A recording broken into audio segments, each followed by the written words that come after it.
എല്ലാവർക്കും നമസ്കാരം. ഇന്ന് IFHന്റെ തുടർന്ന് വരുന്ന മലയാള വെബിനാറിന്റെ 2170 ദിവസമാണ്. ഇന്നത്തെ മലയാള വെബിനാറിൽ നമുക്കൊരു ചർച്ചയാണ്. ആയുഷ് യൂണിവേഴ്സിറ്റിയും ഹോമിയോപ്പതിയും എന്നുള്ള വിഷയത്തിലാണ് ഇന്ന് നമ്മൾ ചർച്ച സംഘടിപ്പിക്കുന്നത്. അപ്പോൾ ഈ ഒരേ വിഷയത്തിൽ തന്നെ നമ്മൾ ഇതിനകം 2 ചർച്ച നടത്തി കഴിഞ്ഞു. എന്നാലും ഒരു കൺക്ലൂഷനിൽ ഇനിയും ഒത്തിരി പേര് അഭിപ്രായങ്ങൾ പറയാനുണ്ട്. അതുകൊണ്ടാണ് വീണ്ടും ഇന്ന് ഒരു ദിവസം കൂടി നമ്മൾ ചർച്ച വെക്കുന്നത്. അപ്പൊ എല്ലാവരും സജീവമായി ഇന്നത്തെ ചർച്ചയിൽ പങ്കെടുക്കണമെന്ന് താല്പര്യപ്പെട്ടുകൊണ്ട് ഒരു നിമിഷം ഈശ്വര പ്രാർത്ഥനയോടുകൂടി നമുക്ക് ചർച്ച. നന്ദി. ഇന്നത്തെ ചർച്ചയിൽ നമുക്ക് നമ്മോടൊപ്പം അതിഥിയായി എത്തുന്നത് ഡോക്ടർ IR അശോക് കുമാർ ഡോക്ടറാണ്. ഡോക്ടർ കാസർഗോഡ് ജില്ലയിൽ നിന്ന് ഹോമിയോപ്പതി ഡിപ്പാർട്ട്മെന്റിൽ DMO ആയി റിട്ടയർ ചെയ്ത ഡോക്ടറാണ്. കഴിഞ്ഞ ഒരു ദിവസവും ഡോക്ടർ ആയിരുന്നു ഈ വിഷയത്തിൽ അതിഥിയായി എത്തിയിരുന്നത്. അന്ന് പറയാത്ത വിഷയങ്ങളും അതിനുശേഷം ഉണ്ടായ മാറ്റങ്ങളും സംഭവ വികാസങ്ങളും ഒക്കെ ഉൾപ്പെടുത്തി ഇന്ന് നമുക്ക് ചർച്ചയിലേക്ക് വീണ്ടും കടക്കാം. IR അശോക് കുമാർ ഡോക്ടറെ ആദരപൂർവ്വം ഇന്നത്തെ ചർച്ചയിലേക്ക് സ്വാഗതം ചെയ്തു.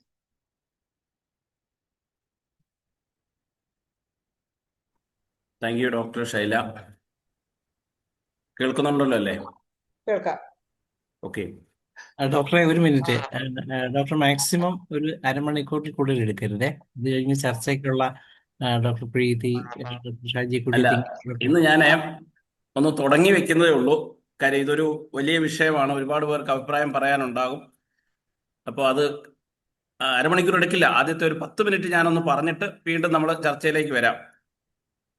ഓക്കെ അശോകുമാർ ഡോക്ടറെ, എന്താണ് 10 മിനിറ്റ് അത് പറയാനുള്ളത്? തുടങ്ങിക്കോളൂ. ഓക്കെ, നമുക്ക് ആയുഷ് യൂണിവേഴ്സിറ്റിയും ഹോമിയോപ്പതിയും, അതാണ് നമ്മൾ ഇന്നത്തെ ചർച്ച. അപ്പൊ അതില് ഒരല്പ ചരിത്രം പറയേണ്ടതുണ്ട്. ഇന്ത്യയില് ഒരു ആയുഷ് യൂണിവേഴ്സിറ്റി ഉണ്ട്. ഉത്തർപ്രദേശില് ഉത്തരാഖണ്ഡില് ഒരു ആയുഷ് യൂണിവേഴ്സിറ്റി ഇന്ത്യയിൽ അതേ ഉള്ളൂ. ഒരേ ഒരു ആയുഷ് യൂണിവേഴ്സിറ്റി. ഉത്തർപ്രദേശിലെ ആയുഷ് സിസ്റ്റംസ് ഇൻക്ലൂഡിങ് ഹോമിയോപ്പതി ആ യൂണിവേഴ്സിറ്റിയുടെ കീഴിലാണ്. രണ്ടാമത് അത്തരത്തിലൊരു പ്രപ്പോസൽ വന്നിരിക്കുന്നത് നമ്മുടെ കേരളത്തിൽ നിന്നാണ്. കുഹാസ് അല്ലെങ്കിൽ Kerala university for health sciences 2006 അത് തുടങ്ങാനായിട്ട് ലക്ഷ്യമിടുമ്പോൾ അതിൻ്റെ ഒരു ചുമതലക്കാരനായിട്ട് ഏൽപ്പിച്ചിരുന്നത് ഡോക്ടർ B. ഇക്ബാൽ ഡോക്ടറെ ആയിരുന്നു. നമുക്കറിയാം, കേരള യൂണിവേഴ്സിറ്റിയുടെ വൈസ് ചാൻസലറൊക്കെ ആയിരുന്ന വളരെ പ്രശസ്തനായ ഇക്ബാൽ ഡോക്ടർ, ശാസ്ത്ര സാഹിത്യ പരിഷത്തിന്റെ ഒക്കെ ഭാരവാഹിയായിരുന്ന ഇക്ബാൽ ഡോക്ടർ ആയിരുന്നു അതിന്റെ ചുമതല ഉണ്ടായിരുന്നത്. അന്ന് ഇക്ബാൽ ഡോക്ടർ തയ്യാറാക്കിയ പ്രപ്പോസലിൽ പറഞ്ഞിരുന്നത് ഹോമിയോപ്പതിക്കും ആയുർവേദത്തിനും ചേർത്ത്, അന്ന് ആയുഷ് വകുപ്പൊന്നും കാര്യമായിട്ട് ഫോം ചെയ്തിട്ടില്ല, അതുകൊണ്ട് ഹോമിയോപ്പതി ആയുർവേദം അല്ലെങ്കിൽ ഹോമിയോപ്പതിയും ഇന്ത്യൻ സിസ്റ്റം ഓഫ് മെഡിസിനും കൂടെ ചേർത്ത് ഒരു യൂണിവേഴ്സിറ്റിയും, അലോപ്പതി, ഞാൻ അലോപ്പതി എന്ന് മനഃപൂർവ്വം പറയുന്നത്, ഞാൻ എപ്പോഴും മോഡേൺ മെഡിസിൻ എന്ന് പറയുന്ന ഒരാളായിരുന്നു. പക്ഷെ ഇപ്പോ നമ്മുടെ ഈ പറയുന്ന അലോപ്പതിയിലെ ഡോക്ടർമാര് ഹോമിയോപ്പതി ഡോക്ടർമാരെ ഡോക്ടർ എന്ന് പോലും വിളിക്കാൻ പറ്റില്ല എന്നുള്ള രീതിയിൽ പറയുന്നത് കൊണ്ട് തന്നെ നമ്മൾ അലോപ്പതി എന്നാണ് ഇനി പറയുന്നത്. കാര്യം അലോപ്പതി എന്ന് പേരിട്ടത് ഹനുമാൻ തന്നെയാണ്. അപ്പോൾ അതുകൊണ്ട് അത് അവരും സമ്മതിക്കുന്നുണ്ട്. ഹോമിയോപ്പതിക്ക് എതിരായ ചികിത്സാ രീതി എന്നുള്ള രീതിയിൽ ഡോക്ടർ സാമുവൽ ഹനുമാനാണ് അലോപ്പതി എന്ന് വിളിച്ചതെന്ന് അവരെപ്പോഴും പറയുന്നുണ്ട്. അപ്പോൾ അലോപ്പതി എന്ന് തന്നെയാണ് നമ്മൾ പറയാൻ പോകുന്നത്. അപ്പോൾ അലോപ്പതിക്ക് മാത്രമായിട്ട് ഒരു യൂണിവേഴ്സിറ്റി, ഇന്ത്യൻ സിസ്റ്റം ഓഫ് മെഡിസിനും ഹോമിയോപ്പതിയും കൂടെ ചേർത്ത് വേറൊരു യൂണിവേഴ്സിറ്റി, അങ്ങനെ ഒരു പ്രപ്പോസലാണ് അന്ന് ബഹുമാനപ്പെട്ട ഡോക്ടർ B. ഇക്ബാൽ തയ്യാറാക്കിയത്. പക്ഷെ അന്ന് തന്നെ അതിൻ്റെ ഒരു അപകടം തിരിച്ചറിഞ്ഞിട്ട് നമ്മളത് വേണ്ട എന്ന് പറഞ്ഞതുകൊണ്ടാണ് ഒരു യൂണിവേഴ്സിറ്റി, ആരോഗ്യ സർവകലാശാല എന്നുള്ള രീതിയിൽ വന്നത്. പക്ഷെ ഇപ്പോ ആയുർവേദ ഡോക്ടർമാരോ ഇല്ലെ ആയുഷ് സിസ്റ്റത്തിലെ ഒരു ഡോക്ടർമാരും ഇത്തരത്തിലൊരു ആവശ്യം ഉന്നയിച്ചിട്ടില്ല എന്നുള്ളതാണ് ഏറ്റവും ശ്രദ്ധേയമായ കാര്യം. മാത്രമല്ല, ആയുർവേദ ഡോക്ടർമാരുടെ ഏറ്റവും പ്രബല സംഘടനയായ AMAI, Ayurveda medical association of India, ഒരു പ്രസ്താവനയിലൂടെ ഇത്തരത്തിലൊരു സർവകലാശാല ആവശ്യമില്ല, ഞങ്ങൾ ആരോഗ്യ സർവകലാശാലയുടെ കീഴിൽ തന്നെ തുടരാനാണ് ആഗ്രഹിക്കുന്നതെന്ന് പ്രസ്താവന ഇറക്കി ബഹുമാനപ്പെട്ട മന്ത്രിയോട് പറയുകയും ചെയ്തു. മന്ത്രി അത് കഴിഞ്ഞ ഒരു 2 ആഴ്ച മുമ്പ് തിരുവനന്തപുരത്ത് നടന്ന ഹോമിയോപ്പതി ഡോക്ടർമാരുടെ സമ്മേളനത്തിൽ അത് പറയുകയും ചെയ്തു, പരസ്യമായി പറയുകയും ചെയ്തു.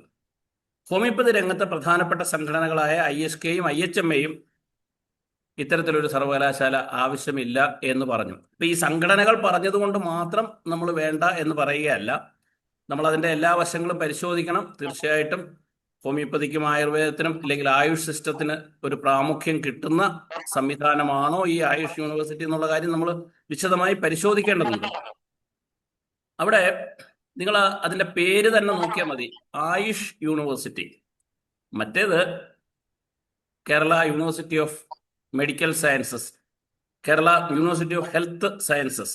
അപ്പൊ ആ സയൻസ് നമ്മളെ ഒഴിവാക്കുന്നു, ഹെൽത്ത് നമ്മളെ ഒഴിവാക്കുന്നു. നമുക്കറിയാം ഈ ഹെൽത്ത് എന്നുള്ള വാക്ക് മോഡേൺ മെഡിസിന്റെ അല്ലെങ്കിൽ അലോപ്പതിയുടെ കുത്തകയായിട്ട് വെച്ചിരിക്കുകയാണ്. ഇപ്പോഴും ഡയറക്ടർ ഓഫ് ഹെൽത്ത് സർവീസസ് എന്ന് പറഞ്ഞാൽ അവർ മാത്രമാണ്. നമ്മൾ ഹോമിയോയും മറ്റേത് ISMO ആണ്.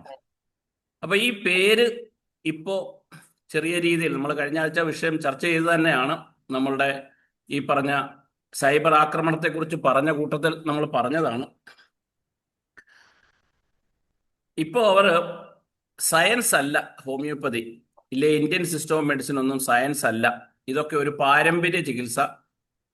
ഇടയ്ക്കൊക്കെ അവർ പറഞ്ഞ് ലാടവൈദ്യം, ഹോമിയോപ്പതി ഇതെല്ലാം കൂടെ ഒന്നിച്ചാണ് എന്നൊക്കെ പറയുന്ന ചില സാഹചര്യങ്ങളുണ്ട്. അപ്പൊ ഇതൊക്കെ മുൻനിർത്തിക്കൊണ്ട് ഇതിന്റെ പിന്നിലുള്ള ചേതോവികാരം നമ്മളാരും ആവശ്യപ്പെടാതെ അത്ര അത്യാവശ്യമായിട്ടില്ലേ, കുഹാസിലെ ജോലി തിരക്കുകൾ ഉണ്ടെന്നോ ഒന്നും ആരും പറഞ്ഞതായിട്ട് തോന്നുന്നില്ല. അങ്ങനെ ഒരു സാഹചര്യത്തിൽ ഇത്തരത്തിലൊരു യൂണിവേഴ്സിറ്റിയുടെ ആവശ്യകത ഉണ്ടോ ഇല്ലയോ എന്നുള്ള കാര്യം വളരെ സസൂക്ഷ്മം നമ്മളൊന്ന് പരിശോധിക്കേണ്ടിയിരിക്കുന്നു. അതിനേക്കാൾ എല്ലാം പ്രധാനപ്പെട്ട ഒരു കാര്യം, കർണാടകയിൽ, നമ്മുടെ തൊട്ടടുത്ത സംസ്ഥാനമായ കർണാടകയിൽ ഏകദേശം 100ഓളം മെഡിക്കൽ കോളേജുകളും അത്രയും തന്നെ ആയുഷ് സ്ഥാപനങ്ങളും ഉണ്ട്. അതായത് 200 മെഡിക്കൽ വിദ്യാഭ്യാസ സ്ഥാപനങ്ങൾ Indian system of medicine, homoeopathy, modern medicine, ഇത് മൂന്നും കൂടെ ചേർത്തുണ്ട്. അവിടെ പക്ഷേ Rajiv Gandhi university of health sciences ഒറ്റ സർവകലാശാല മാത്രമേ ഉള്ളൂ. തമിഴ്നാട്ടിലും ഏകദേശം കണക്കുകൾ അങ്ങനെയാണ്. നമ്മൾക്കുള്ള 36 മെഡിക്കൽ കോളേജുകളുടെ സ്ഥാനത്ത് അവിടെയും ഉണ്ട് 99 മെഡിക്കൽ കോളേജുകൾ. അവിടെ സിദ്ധ മെഡിക്കൽ കോളേജുകൾ ഏതാണ്ട് 30-നടുത്തുണ്ട്. നാച്ചുറോപ്പതി കോളേജുകൾ 4ഓ 6ഓ ഉണ്ട്. ഹോമിയോ കോളേജുകളും ധാരാളമായിട്ടുണ്ട്. ഇതെല്ലാം കൂടെ ചേർത്തിട്ട് ഡോക്ടർ MGR ഹെൽത്ത് യൂണിവേഴ്സിറ്റി എന്നുള്ള ഒറ്റ യൂണിവേഴ്സിറ്റിയുടെ കീഴിലാണ്. അപ്പൊ അതിന്റെ ഒരു 1/3 സ്ഥാപനങ്ങൾ മാത്രം, അതിന്റെ 1/3 വിദ്യാഭ്യാസ സ്ഥാപനങ്ങൾ മാത്രമുള്ള കേരളത്തിൽ എന്തിനാണ് ഒരു ആയുഷ് സർവകലാശാല എന്നുള്ള ചോദ്യം നമ്മൾ ഉന്നയിക്കേണ്ടിയിരിക്കുന്നു. പിന്നെ യൂണിവേഴ്സിറ്റികൾ അതിന്റെ ഒരു പ്രവർത്തന രീതി നോക്കി കഴിഞ്ഞാൽ ഇന്റർ ഡിസിപ്ലിനറി റിസർച്ച് വർക്കൊക്കെ അതിന്റെ പ്രവർത്തനത്തിലുണ്ട്. ഇപ്പൊ അത് വല്ലതും നടക്കുന്നുണ്ടോ, കുഹാസിൽ അങ്ങനെ വല്ലതും നടക്കുന്നുണ്ടോ എന്ന് ചോദിച്ചാൽ കാര്യമായിട്ടില്ല. പക്ഷേ വിവിധ സിസ്റ്റംസ് തമ്മിലുള്ള ഏകോപനവും അത് തമ്മിലുള്ള ഏകോപിപ്പിച്ചുള്ള പ്രവർത്തനങ്ങളും യൂണിവേഴ്സിറ്റിയുടെ പ്രവർത്തനത്തിന്റെ ഭാഗമായിട്ട് വരുന്നതാണ്. അപ്പൊ നമ്മളെ ആയുഷ് സിസ്റ്റത്തിലേക്ക് പുറന്തള്ളിയാൽ, അല്ലെ ആയുഷ് യൂണിവേഴ്സിറ്റിയിലേക്ക് തള്ളിയാൽ അങ്ങനെയുള്ള സാധ്യതകൾ അടഞ്ഞു പോകും. അപ്പോ ഈ ഒരു പെർസ്പെക്റ്റീവിൽ, ഈ ഒരു കാഴ്ചപ്പാടിൽ നമ്മൾ പരിശോധിക്കുകയാണ് വേണ്ടത്. ഞാൻ ഒരു കൃത്യമായിട്ട് ആയുഷ് യൂണിവേഴ്സിറ്റി വേണ്ട അല്ലെങ്കിൽ വേണം എന്നൊരു അഭിപ്രായത്തിൽ വരികയല്ല. എങ്കിലും ഇത് ആവശ്യമാണോ അല്ലയോ എന്നുള്ള കാര്യം ഒരു വിശദമായ ചർച്ചയ്ക്ക് വിധേയമാക്കിയിട്ട് വേണം അതിന്റെ നടപടിക്രമങ്ങളിലേക്ക് പോകാനുള്ളത് എന്ന് തന്നെയാണ് എൻ്റെ അഭിപ്രായം. ഏറ്റവും കുറഞ്ഞത് 1000 കോടി രൂപയുടെ മുതൽ മുടക്കുള്ള ഒരു സംവിധാനമാണ് പുതിയൊരു യൂണിവേഴ്സിറ്റി എന്ന് പറയുമ്പോൾ. അതിന്റെ 1/4 ഹോമിയോപ്പതി വകുപ്പിലേക്ക്, അല്ലെ ഹോമിയോപ്പതി സിസ്റ്റത്തിലേക്ക്, ബാക്കി മൊത്തം മുന്തിയ പങ്കും മറ്റേ ആയുഷിലുള്ള ബാക്കി ഇന്ത്യൻ സിസ്റ്റം ഓഫ് മെഡിസിന് കൊടുത്താലും അതിന്റെ ഒരു 1/4, ഒരു 250 കോടി ഹോമിയോപ്പതിയിലേക്ക് ചെലവാക്കുകയാണെങ്കിൽ ഹോമിയോപ്പതി ജനങ്ങളിലേക്ക് എത്തിക്കാൻ വളരെയേറെ പ്രവർത്തനങ്ങൾ ചെയ്യാൻ കഴിയും എന്നുള്ളതും നമ്മൾ പ്രത്യേകം ഓർക്കണം. പിന്നെ ഇതിനേക്കാൾ എല്ലാം പ്രധാനം, നമ്മൾ ഈ ആയുഷിൽ ഉൾപ്പെട്ടത് തന്നെ ഒരു അപകടമാണെന്ന് ചിന്തിക്കുന്ന ഒരാളാണ് ഞാൻ. അതിപ്പോഴല്ല, മുമ്പേ തന്നെ. ഇപ്പോ നമ്മുടെ സ്ഥാപനങ്ങളൊക്കെ ഈ വെൽനസ് സെന്ററുകളാക്കിയിട്ട് യോഗയും നാച്ചുറോപ്പതിയും ഒക്കെ ആയിട്ടൊരു കൂട്ടുകൃഷിയാണ്.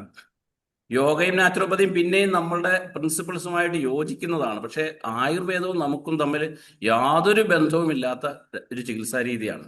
അത് നമ്മളുടെ ഭാരതീയ ചികിത്സാ രീതിയാണ്, അവരോടൊപ്പമാണ് നമ്മൾ പോകുന്നതെന്നൊക്കെ പറയുമെങ്കിലും ആയുഷ് സിസ്റ്റത്തിൽ നിന്ന് തന്നെ ഹോമിയോപ്പതി വേർപെടുത്തണം എന്നാണ് എൻ്റെ വ്യക്തിപരമായ ഒരു അഭിപ്രായം. അതുകൊണ്ട് തന്നെ ഇത്തരത്തിലൊരു യൂണിവേഴ്സിറ്റിയിലേക്ക് പോകുന്നതിന് മുമ്പ് തീർച്ചയായിട്ടും വളരെയേറെ ചർച്ചകൾ നടക്കേണ്ടിയിരിക്കുന്നു. അപ്പോൾ ഞാൻ ഇത്രയും തന്നെ ആമുഖമായി പറഞ്ഞുകൊണ്ട് ഇതൊരു തുറന്ന ചർച്ചയ്ക്ക് എല്ലാവർക്കും അഭിപ്രായം പറയാനുള്ള താല്പര്യം ഉണ്ടാകും എന്നുള്ളത് കൊണ്ട് തന്നെ ഞാൻ തൽക്കാലം നിർത്തുകയാണ്. Okay. Okay, Ashok Kumar doctor, ഇനി ഈ ചർച്ചയിൽ പങ്കെടുക്കാൻ താല്പര്യമുള്ളവർ ഓരോരുത്തരായിരുന്നു ഹാൻഡ് റൈസ് ചെയ്താൽ കൊള്ളാം. എന്താ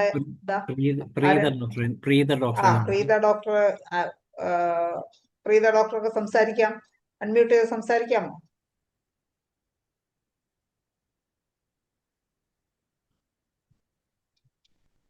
കേക്കാമോ? കേക്കാം. കേക്കാം. കേക്കാം.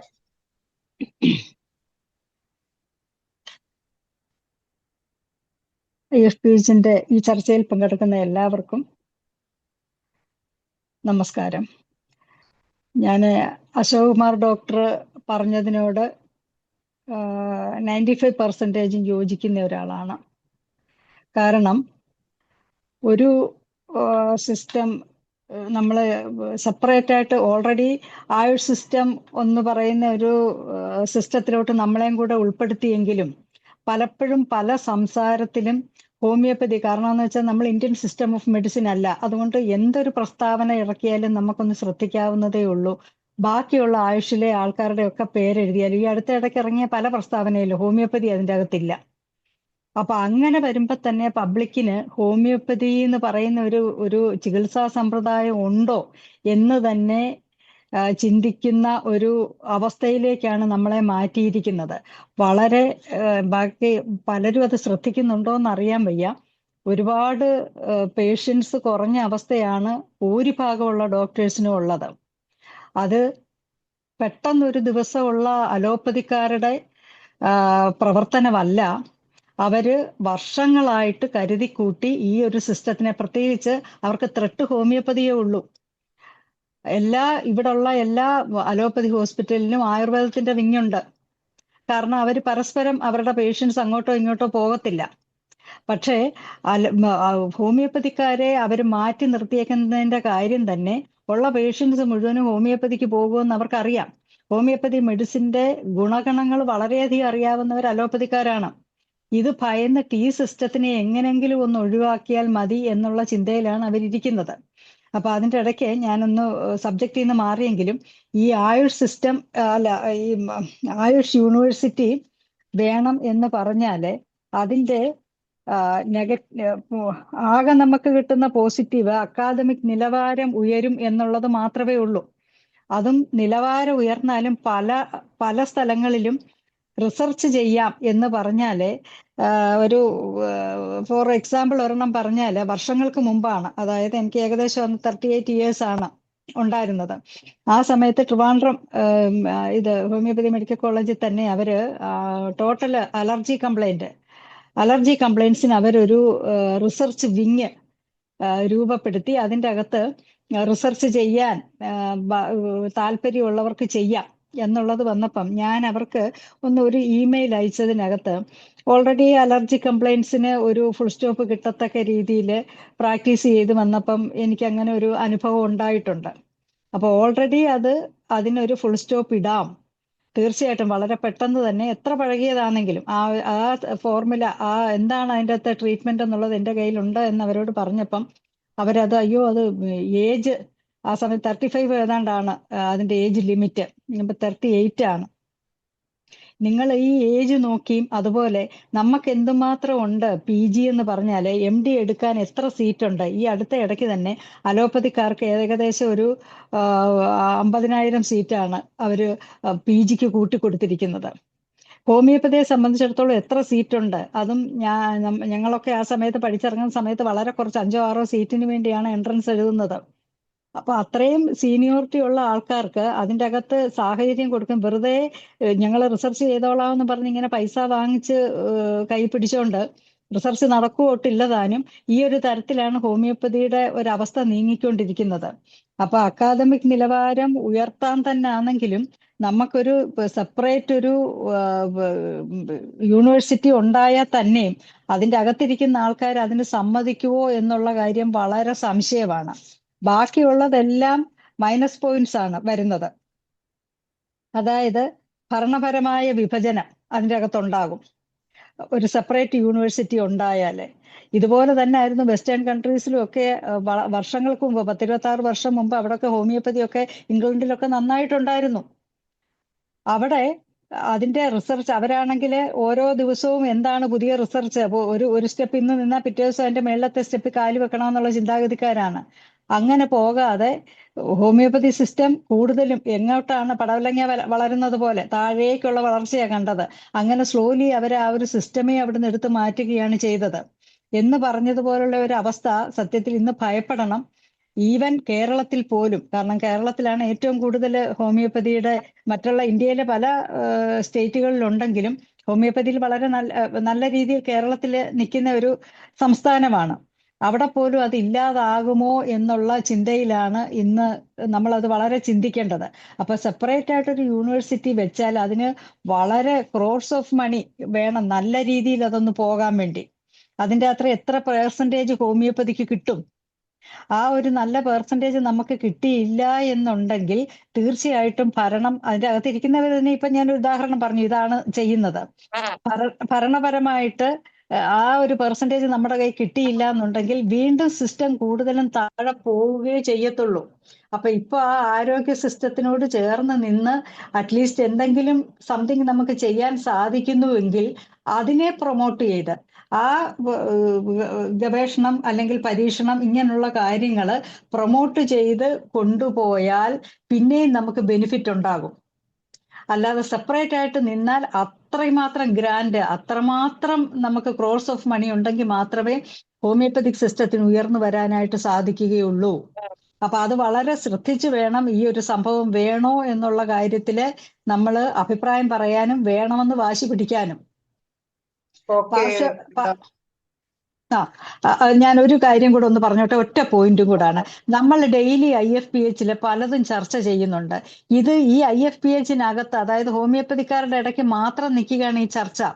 ഡെയിലി വരുന്ന ഈ ഒരു സംഭവം ആർക്കെങ്കിലും മറ്റുള്ള പേപ്പറുമായിട്ട് ടൈപ്പ് ഉണ്ടെങ്കിൽ, ഒരുപാട് പേപ്പേഴ്സ് ഉണ്ട് ഇന്ന്, പല മീഡിയ മാധ്യമങ്ങളുണ്ട് ഇന്ന് പുറത്തോട്ടാക്കാൻ. ആ തരത്തിൽ ഡെയിലി ഉള്ള ന്യൂസ് ഇത് ചർച്ച ചെയ്തു, ഇന്ന രീതിയിൽ അഭിപ്രായമെന്ന് വെളിയിൽ ആയി പബ്ലിക്കിന്റെ ഇടയിൽ ചർച്ച ചെയ്താൽ മാത്രമേ ഹോമിയോപ്പതിക്ക് ഇനി ഒരു പുരോഗമനം ഉണ്ടാകത്തുള്ളൂ. അപ്പൊ ആരെങ്കിലും പല പേപ്പേഴ്സുമായിട്ടും ടൈപ്പ് ഉള്ളവരാണെങ്കിൽ ഡെയിലി നടക്കുന്ന ഈ പ്രോഗ്രാം അതിലൊരു കോളത്തിൽ എഴുതാനോ, ഇല്ലെങ്കിൽ IFPH-ന്റെ തന്നെ ഒരു പത്രം നമ്മൾ ഇറക്കാനായിട്ട് നമ്മൾ ട്രൈ ചെയ്യണം.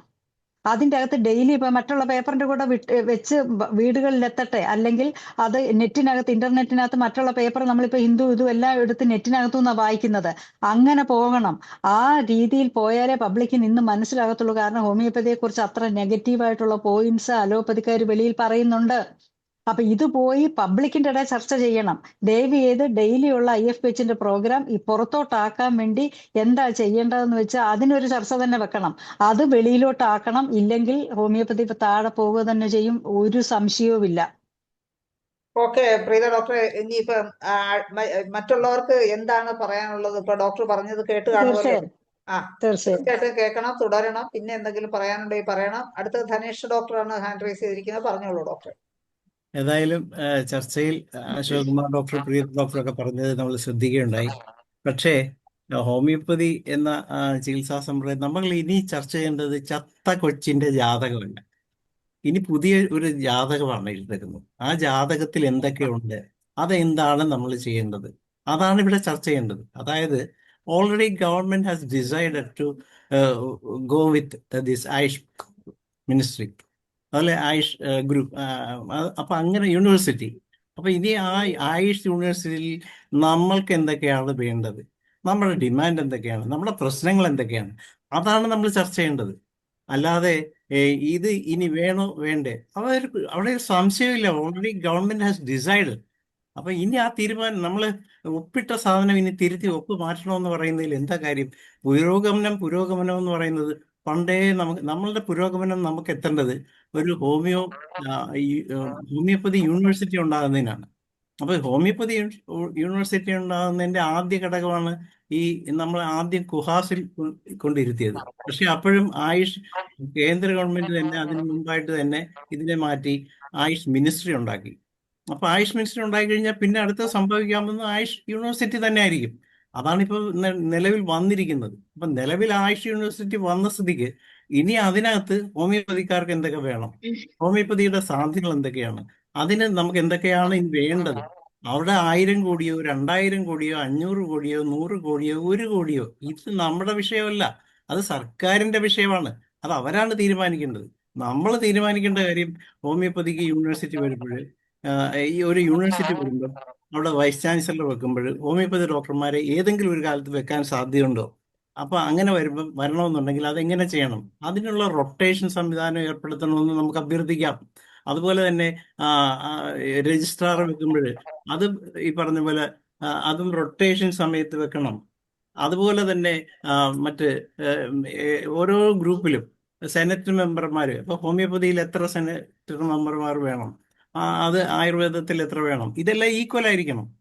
അല്ലാതെ നമ്പർ ഓഫ് കുട്ടികൾ കൂടുതലുണ്ടെന്നോർത്ത്, നമ്പർ ഓഫ് സ്ഥാപനങ്ങൾ കൂടുതലുണ്ടെന്നോർത്ത് നമുക്ക് അത് കുറയ്ക്കാനോ കൂട്ടാനോ പാടില്ല. It is directly proportional to the each and every system എന്നുള്ള രീതിയിലാക്കണം. അപ്പൊ ഇങ്ങനെയുള്ള നിർദ്ദേശങ്ങളാണ് നമ്മൾ കൊടുക്കേണ്ടത്. അല്ലാതെ ഇനി ഒരു ജാതകം മാറ്റി എഴുതി തരണം എന്നുള്ള അഭ്യർത്ഥനയല്ല. അപ്പൊ നമുക്ക് ഒരിക്കലും റിവേഴ്സ് അല്ല വേണ്ടത്.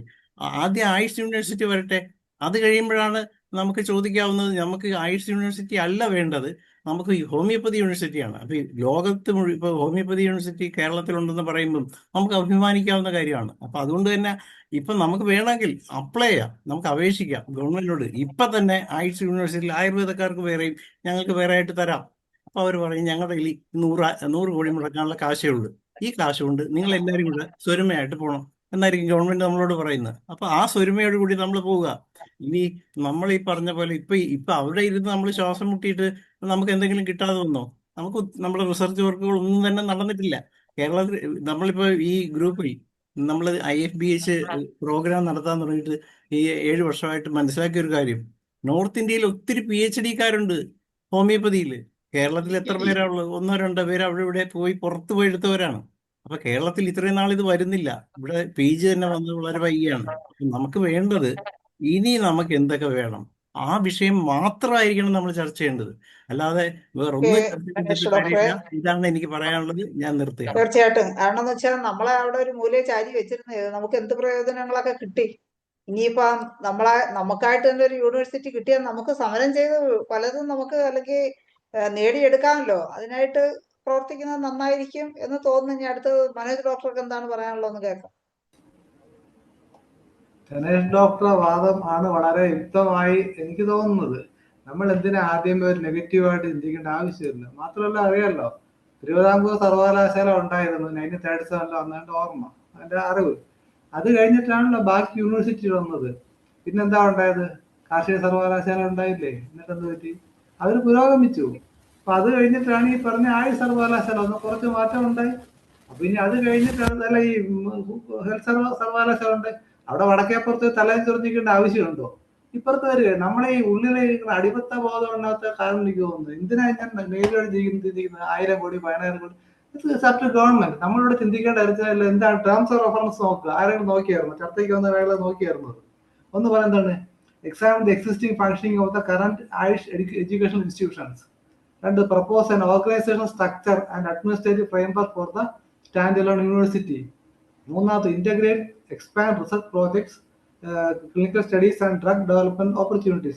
അടുത്തത്, submit formal draft bill within a 2-month framework. ഇതാണ് പറയുന്നത്. അപ്പൊ ഈ പറഞ്ഞ 2-month ഫ്രെയിംവർക്കിനകത്ത് എന്ത് ചെയ്യാമെന്നുള്ള നമ്മൾ പറയുക. അത് പറയുന്നതന്നെ 1000 കോടി 5000 കോടി കൊണ്ടുപോയ പിടിച്ച ഇതല്ല പറയേണ്ടത്. നമ്മൾ ഒരു ഡോക്ടേഴ്സിന്റെ ഒരു ബോഡി ആകുമ്പോൾ ആ ഒരു ഇന്റലക്ച്വൽ ലെവൽ ഉണ്ടാകണം. പിന്നെ ഇന്നത്തെ പത്രത്തിന് വാർത്ത വന്നിട്ടുണ്ടല്ലോ, ഇത് വരുന്ന ചുമ്മാ വരുമോ? വളരെ കഷ്ടപ്പെട്ട് നിറയെ ഡോക്ടർ എനിക്കറിയാം, നമ്മളിത് കുറെ പാടുപെടുന്നവരാണ്, അറിയാം. അല്ലാതെ ഏതെങ്കിലും ക്ലിനിക്കിൽ കയറുന്നുണ്ട് ഓരോ തീർത്ത് വർത്തമാനം പറയുന്നതല്ലത്. പിന്നെ ഗവൺമെന്റ് നല്ലൊരു കാര്യമല്ലേ, ഹോമിയോപ്പതി പരിഗണിക്കുന്നില്ലേ? മന്ത്രിയെ കാണാൻ പോയിരുന്നാണല്ലോ. അപ്പൊ കുടിയാട്ട ഡോക്ടറില്ലായിരുന്നു, അനിൽ ഡോക്ടർ ഉണ്ടായിരുന്നു, സേവ സാർ നമ്മളൊക്കെ ഉണ്ടായിരുന്നാണല്ലോ. എന്താ വേണ്ടത്? ഞാൻ നോക്കാം. അപ്പം പരീക്ഷ സാറുണ്ട്, സാറ് സെക്രട്ടറി ഇരുന്ന ഒരാളാണ്. സാറിനറിയാം എന്താ പറയുന്നത്. സാറൊന്ന് ഇത് സ്റ്റഡി ചെയ്യാൻ എക്സ്പെർട്ട് കമ്മിറ്റി വെക്കണം. മന്ത്രി ചോദിക്കുന്നത് എന്ത് ചെയ്യണം? നമ്മൾ മിണ്ടാതിരിക്കും, നമുക്ക് ഇതെല്ലാം അറിയാമോ? അപ്പൊ പരിണത പ്രജ്ഞ ആൾക്കാരുണ്ടെന്നുള്ളതാണ് IFPHന്റെ ഗുണം. IFPH ഈ ചർച്ചയിൽ തന്നെ പരീക്ഷ സാറിനെ വിളിക്കണമായിരുന്നു. ഇങ്ങനെയുള്ള ആൾക്കാരെ വിളിച്ചോണം ചർച്ച ചെയ്യാൻ. യൂണിവേഴ്സിറ്റിയിലോ സിൻഡിക്കേറ്റിലോ അക്കാഡമിക് കൊടുത്ത് ഇരുന്നത്തെ ആൾക്കാർ, അല്ലെങ്കിൽ ഡീനായിട്ടിരുന്ന ആൾക്കാർ, അവരാണ് യൂണിവേഴ്സിറ്റി കാര്യങ്ങൾ പറയേണ്ടത്. നമ്മൾ പഠിച്ചിട്ടെന്നുള്ള നമുക്കിനെ കുറിച്ചുള്ള അറിയാമോ? അശോക് കുമാർ ഡോക്ടർ ഈ ഒരു പക്ഷേ യൂണിയനൊക്കെ കുടിയാൻ ഡോക്ടർ യൂണിയൻ മത്സരിച്ചിട്ടുണ്ടെങ്കിൽ കുറച്ചറിയാമായിരിക്കും. അത് പോരാ. യൂണിവേഴ്സിറ്റിയുടെ ഈ പറഞ്ഞ ഡ്രാഫ്റ്റിനകത്ത് എന്തൊക്കെ ഉൾക്കൊള്ളിക്കണം എന്ന് എക്സ്പെർട്ട് സംസാരിക്കുക, അതെന്താ ചെയ്യുക.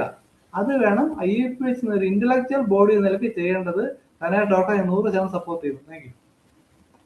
ഓക്കെ മനോജ് ഡോക്ടറെ. അടുത്തത് ഹരിഹരൻ സാറ് ഹാൻഡ് റൈസ് ചെയ്തിട്ടുണ്ട്. സാറെ സംസാരിക്കും, അൺമ്യൂട്ട് ചെയ്ത് സംസാരിക്കും. ഹലോ, ആ കേൾക്കാം. കേൾക്കാമല്ലോ അല്ലേ? കേൾക്കാം.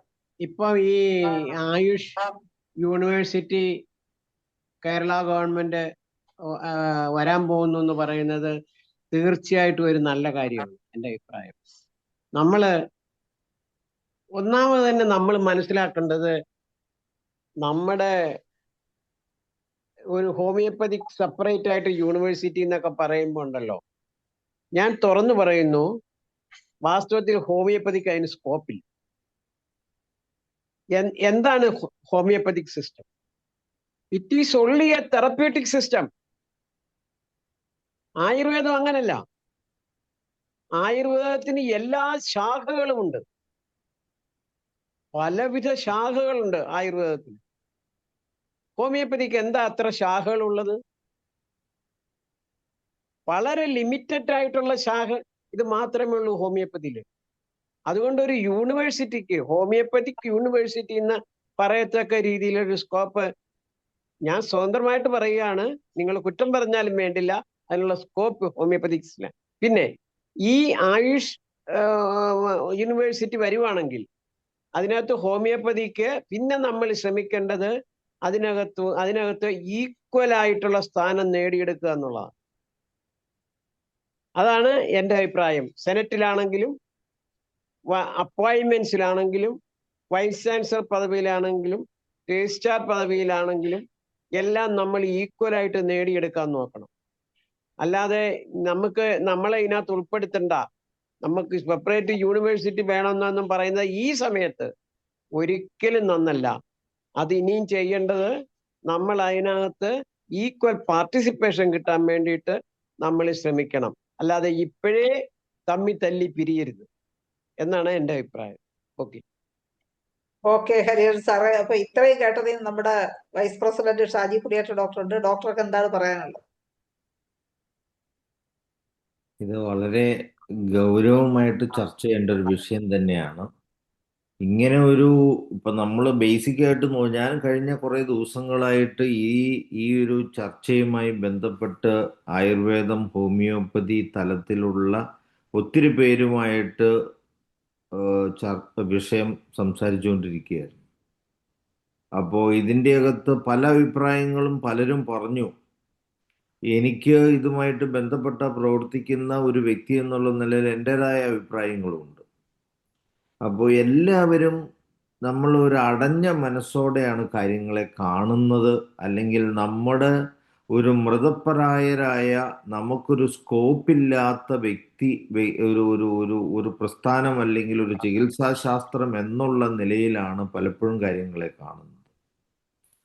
നമുക്ക് വരും തലമുറയുടെ പ്രകാശമാകേണ്ട, മുന്നണി പോരാളിയാകേണ്ട മനുഷ്യരിലോട്ട് ആഴത്തിലിറങ്ങിച്ചെന്ന് നേതൃത്വം കൊടുക്കേണ്ട ചികിത്സാശാസ്ത്രത്തിന്റെ വക്താക്കളാണ് നമ്മളെന്ന് തിരിച്ചറിവ് ഒത്തിരി പേർക്കില്ല. അതിന് ഇനിയും ഒത്തിരി പോകേണ്ടതുണ്ട്. കാരണം നമ്മുടെ കൂടെയുള്ളവർക്ക് ആ ബോധ്യം വന്നാൽ മാത്രമേ ഇത് നടക്കുകയും ചെയ്യുള്ളൂ. നമ്മുടെ കൂടെയുള്ള ഒരു 90-99% പേർക്കും ആ ബോധ്യം ഇല്ല എന്നുള്ള പരിമിതി നമ്മുടെ വലിയൊരു പ്രശ്നമാണ്. അത് ഒന്നാമത്തെ കാര്യം.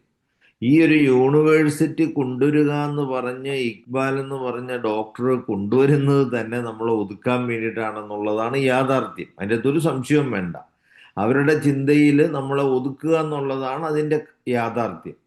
അതിൻ്റെ ഒരു മറുപുറം ആലോചിച്ചാൽ, ഇപ്പം ഞാൻ കുറേ പേരായിട്ട് സംസാരിച്ചു. ആയുർവേദം ഹോമിയോപ്പതിയിലുള്ള ലീഡർഷിപ്പുള്ള കേന്ദ്രത്തിലും സംസ്ഥാനത്തും ഒക്കെ ഇതിൻ്റെ നേതൃനിലയിൽ ഗവൺമെൻറ് തലത്തിലും പ്രൈവറ്റ് തലത്തിലും ഒക്കെ ഇരുന്ന കുറേ പേരായിട്ട് ഞാൻ സംസാരിച്ചു, ഇതിൻ്റെ ഒരു വിഷയം പഠിക്കാൻ വേണ്ടി തന്നെ.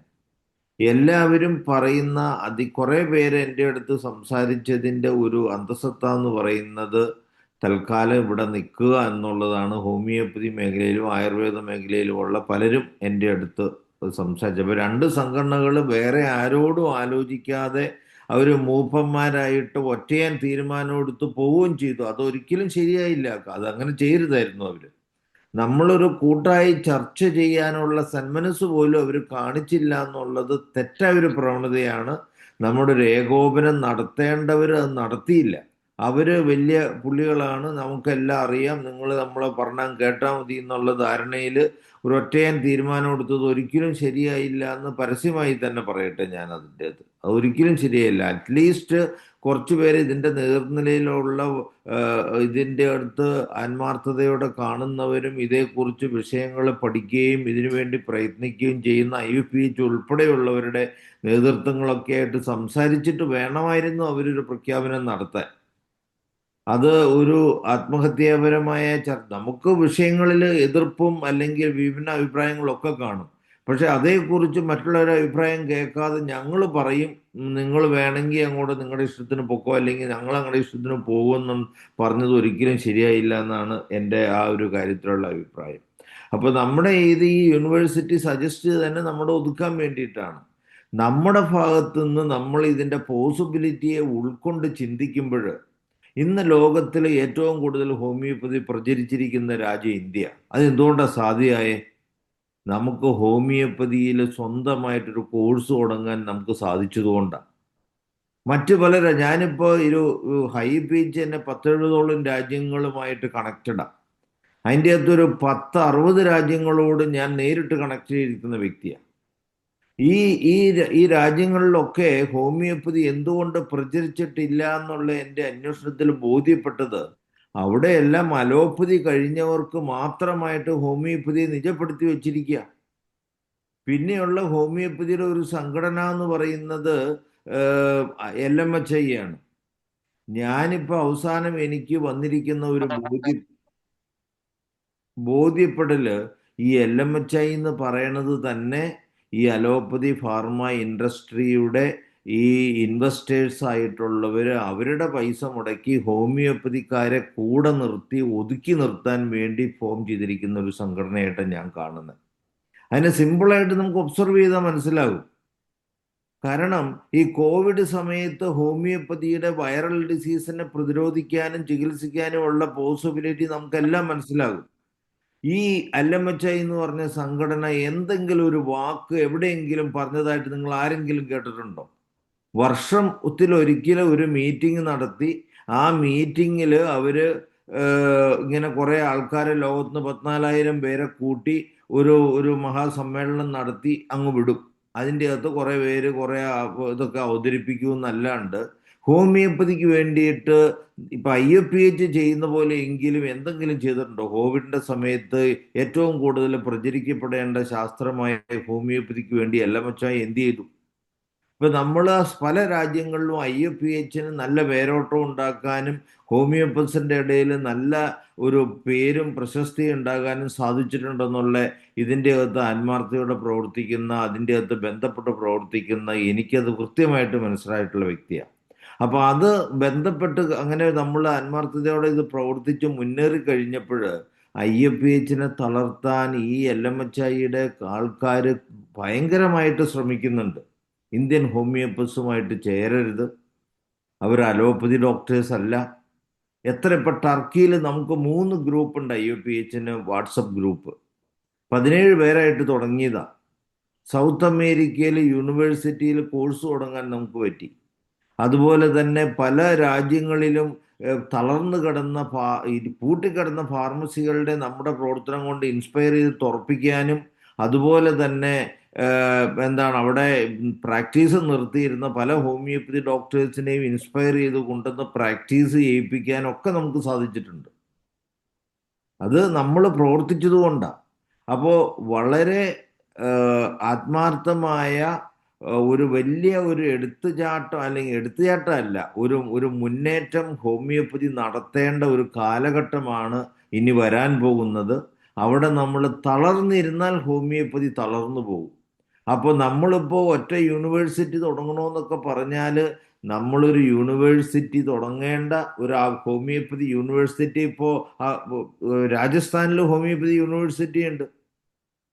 അപ്പോൾ ആ ഹോമിയോപ്പതി യൂണിവേഴ്സിറ്റി തുടങ്ങിയത് ഇപ്പോൾ നമ്മൾ ഡിപ്ലോമ കോഴ്സ് തുടങ്ങി, ഇപ്പോൾ ഡിഗ്രി കോഴ്സും പോസ്റ്റ് ഗ്രാജുവേറ്റ് കോഴ്സും ഒക്കെ ആയിട്ട് മെല്ലെ മെല്ലെ അടിവെച്ച് നമ്മളൊരു ശിശുവാണ്, എൻ്റെ സംശയമില്ല. പക്ഷെ ഈ ശാസ്ത്രത്തിന് മറ്റേത് ശാസ്ത്രത്തെക്കാളും വ്യത്യസ്തമായിട്ടുള്ള ശാസ്ത്രീയതയുണ്ട്. ഈ ശാസ്ത്രീയത ബോധ്യപ്പെടുമ്പോൾ സയൻസിൻ്റെ തന്നെ വലിയൊരു എക്സ്പാൻഷൻ പോസിബിലിറ്റി ഉണ്ട്. വരും കാലങ്ങളിൽ ശാസ്ത്രീയ മുന്നേറ്റത്തിന് homoeopathy is going to become the gateway for the future of science. ഒരു സംശയവും വേണ്ട അക്കാര്യത്തിൽ.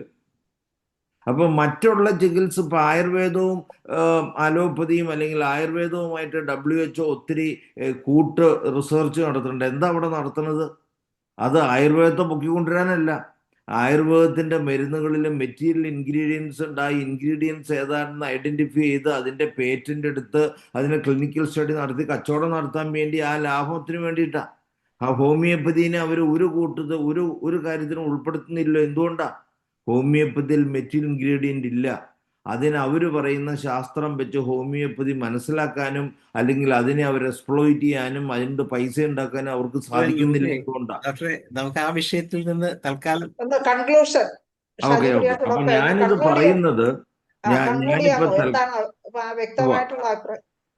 അല്ല, എനിക്കിതിൻ്റെ അകത്ത് പറയാനുള്ളത്, നമുക്ക് ഒരു വൻ കുതിച്ചുചാട്ടം നടത്തേണ്ടിയിരിക്കുന്നു. അതിൻ്റെ ഫസ്റ്റ് വേണ്ടത് നമ്മൾ ഹോമിയോപ്പതി ഡോക്ടേഴ്സ് സജ്ജരാകുക എന്നുള്ളതാണ്. ആ ഒരു സജ്ജരല്ല എന്നുള്ള യാഥാർത്ഥ്യം നമ്മുടെ മുന്നിലുണ്ട്. അതിനെ നമ്മൾ ഓവർകം ചെയ്യേണ്ടതുണ്ട്. അതാണ് നമ്മുടെ ഉള്ളിൽ തന്നെയാണ് നമ്മുടെ ഏറ്റവും വലിയ കടമ്പ കിടക്കേണ്ടത്. അതിനുശേഷം നമ്മൾ ഹോമിയോപ്പതി യൂണിവേഴ്സിറ്റി ഫോം ചെയ്യണം. അതുപോലെ തന്നെ ഹോമിയോപ്പതിക്ക് തന്നെയുള്ള കോഴ്സുകൾ തുടങ്ങാനായിട്ട് ലോകത്ത് നമ്മൾ നേതൃത്വം കൊടുക്കണം. ആ കോഴ്സുകൾ തുടങ്ങിയാൽ മാത്രമേ ഹോമിയോപ്പതിയിൽ മാത്രമുള്ള ഇന്ത്യയിലുള്ള പോലെയുള്ള കോഴ്സുകൾ ലോകത്തിൻ്റെ രാജ്യങ്ങളിൽ തുടങ്ങിയാൽ മാത്രമേ ഹോമിയോപ്പതി ലോകത്ത് എസ്റ്റാബ്ലിഷ്ഡ് ആകുകയുള്ളൂ. അതിന് നേതൃത്വം കൊടുക്കാൻ കേരളത്തിൽ നിന്നാണ് വരേണ്ടത്. അപ്പോൾ അതുകൊണ്ട് കേരളത്തിൽ നമ്മളെ ഒതുക്കാൻ ഇപ്പോൾ ആയുഷ് യൂണിവേഴ്സിറ്റി എന്ന് പേരിടുന്നതിലും എനിക്ക് അഭിപ്രായമുണ്ട്. എനിക്ക് ഒരു സജസ്റ്റ് ചെയ്യാനുള്ള പേര് Kerala medical university of Ayush systems of medicine എന്നെങ്കിലും പറയണം അതിനെക്കുറിച്ച്. അല്ലാണ്ട് ആയുഷ് യൂണിവേഴ്സിറ്റി എന്ന് പറഞ്ഞിട്ട് കാര്യമില്ല. അല്ലെങ്കിൽ എന്താണ് ആയുഷ് മെഡിക്കൽ യൂണിവേഴ്സിറ്റി എന്നോ, അല്ലെങ്കിൽ അതിൻ്റെ അകത്ത് ആ ഒരു മെഡിസിനും കൊണ്ട് കമ്പോണൻറ്റും കൂടെ വരണം. എനിക്ക് ഏറ്റവും സജസ്റ്റ് ചെയ്യാനുള്ള Kerala medical university of Ayush systems of medicine എന്ന് ചുരുങ്ങിയത് പേരിടണം. ഇനി ആയുർവേദക്കാരൊക്കെ ഇതിനെ ടോട്ടലായിട്ട് എതിർക്കുന്നുണ്ട്. അപ്പോൾ ഏതായാലും നമുക്ക് കാത്തിരുന്ന് കാണാം. എൻ്റെ അഭിപ്രായത്തിൽ ഹോമിയോപ്പതിക്ക് തന്നെ ഇപ്പോൾ നമ്മുടെ ഹരിഹരൻ സാറ് വളരെ മുതിർന്ന വ്യക്തിയാണ്. അദ്ദേഹം ഹോമിയോപ്പതിക്ക് യൂണിവേഴ്സിറ്റിക്ക് അർഹതയില്ല എന്നുള്ള രീതിയിൽ സംസാരിച്ചതിനോട് എനിക്ക് എതിരഭിപ്രായമുണ്ട്. വളരെ സ്നേഹ ബഹുമാനത്തോടെ തന്നെ ഞാൻ പറയട്ടെ. ഇപ്പം വേണ്ടെന്നാണ് പറഞ്ഞത് അല്ല, മനസ്സിലായി. അല്ല, അപ്പൊ നമ്മൾ ഇത് കുറച്ചുകൂടെ സമയം എടുത്താലും കുഴപ്പമില്ല. പക്ഷെ ആ ലെവലിലോട്ട് നമുക്ക് എത്തേണ്ടിയിരിക്കുന്നു, ഒരു സംശയവും വേണ്ട. കാരണം നമ്മുടെ റിസർച്ചും പോസിബിലിറ്റി എല്ലാം വ്യത്യസ്തമാണ്. അതിന് വേറെ ആരുമായിട്ട് നമുക്ക് കമ്പയർ ചെയ്യാൻ പറ്റത്തില്ല. We are extremely unique. അത് അവരുടെ കൂടെ നിന്നാൽ നമുക്ക് താൽക്കാലികമായിട്ടുള്ള അഡ്മിനിസ്ട്രേറ്റീവ് ലെവലിൽ എന്തെങ്കിലുമൊക്കെ അഡ്വാൻറ്റേജ് കിട്ടുകയെങ്കിൽ എടുക്കാമെന്നല്ലാണ്ട് നമ്മുടെ റിസർച്ചിനും പ്രോഗ്രസിനും മറ്റാരുടെ കൂടെ നിന്നിട്ട് നമുക്കൊരു പ്രയോജനവും കിട്ടത്തില്ല. We have uniqueness, we need to excel our self എന്ന് മാത്രമേ എനിക്കിപ്പോൾ ഈ ചർച്ചയിൽ ഇത്രയും ചുരുങ്ങിയ സമയത്തിനുള്ളിൽ പറയാനുള്ളൂ. Thank you. Okay Shaji Kudiyattu ഡോക്ടറെ. അടുത്ത ചർച്ചയ്ക്കായിട്ട് വരുന്നത് ഡോക്ടർ യഹിയാണ്. യഹിയ ഡോക്ടറെ അൺമ്യൂട്ട് ചെയ്ത് സംസാരിക്കും. നമസ്കാരം. ഇങ്ങനെ ഒരു ആയുഷ് യൂണിവേഴ്സിറ്റിയുടെ വളരെ ചുരുങ്ങിയ സമയം കൊണ്ടാണ്, എനിക്ക് തോന്നുന്നു ഒരു 2-3 ആഴ്ച മാത്രമേ ആയിട്ടുള്ളൂ ഈ ഒരു ഡിസ്കഷൻ നമ്മൾ പത്രമാധ്യമങ്ങൾ കൂടി അറിയാൻ ഇട വന്നത്. വളരെ പെട്ടെന്ന് തന്നെ നമ്മുടെ പല അസോസിയേഷനുകളും ഡിസിഷൻസും എടുത്തു. അവരുടേതായിട്ട് അഭിപ്രായങ്ങളും പറയുന്നത് കേട്ടു. മനസ്സിലായോ?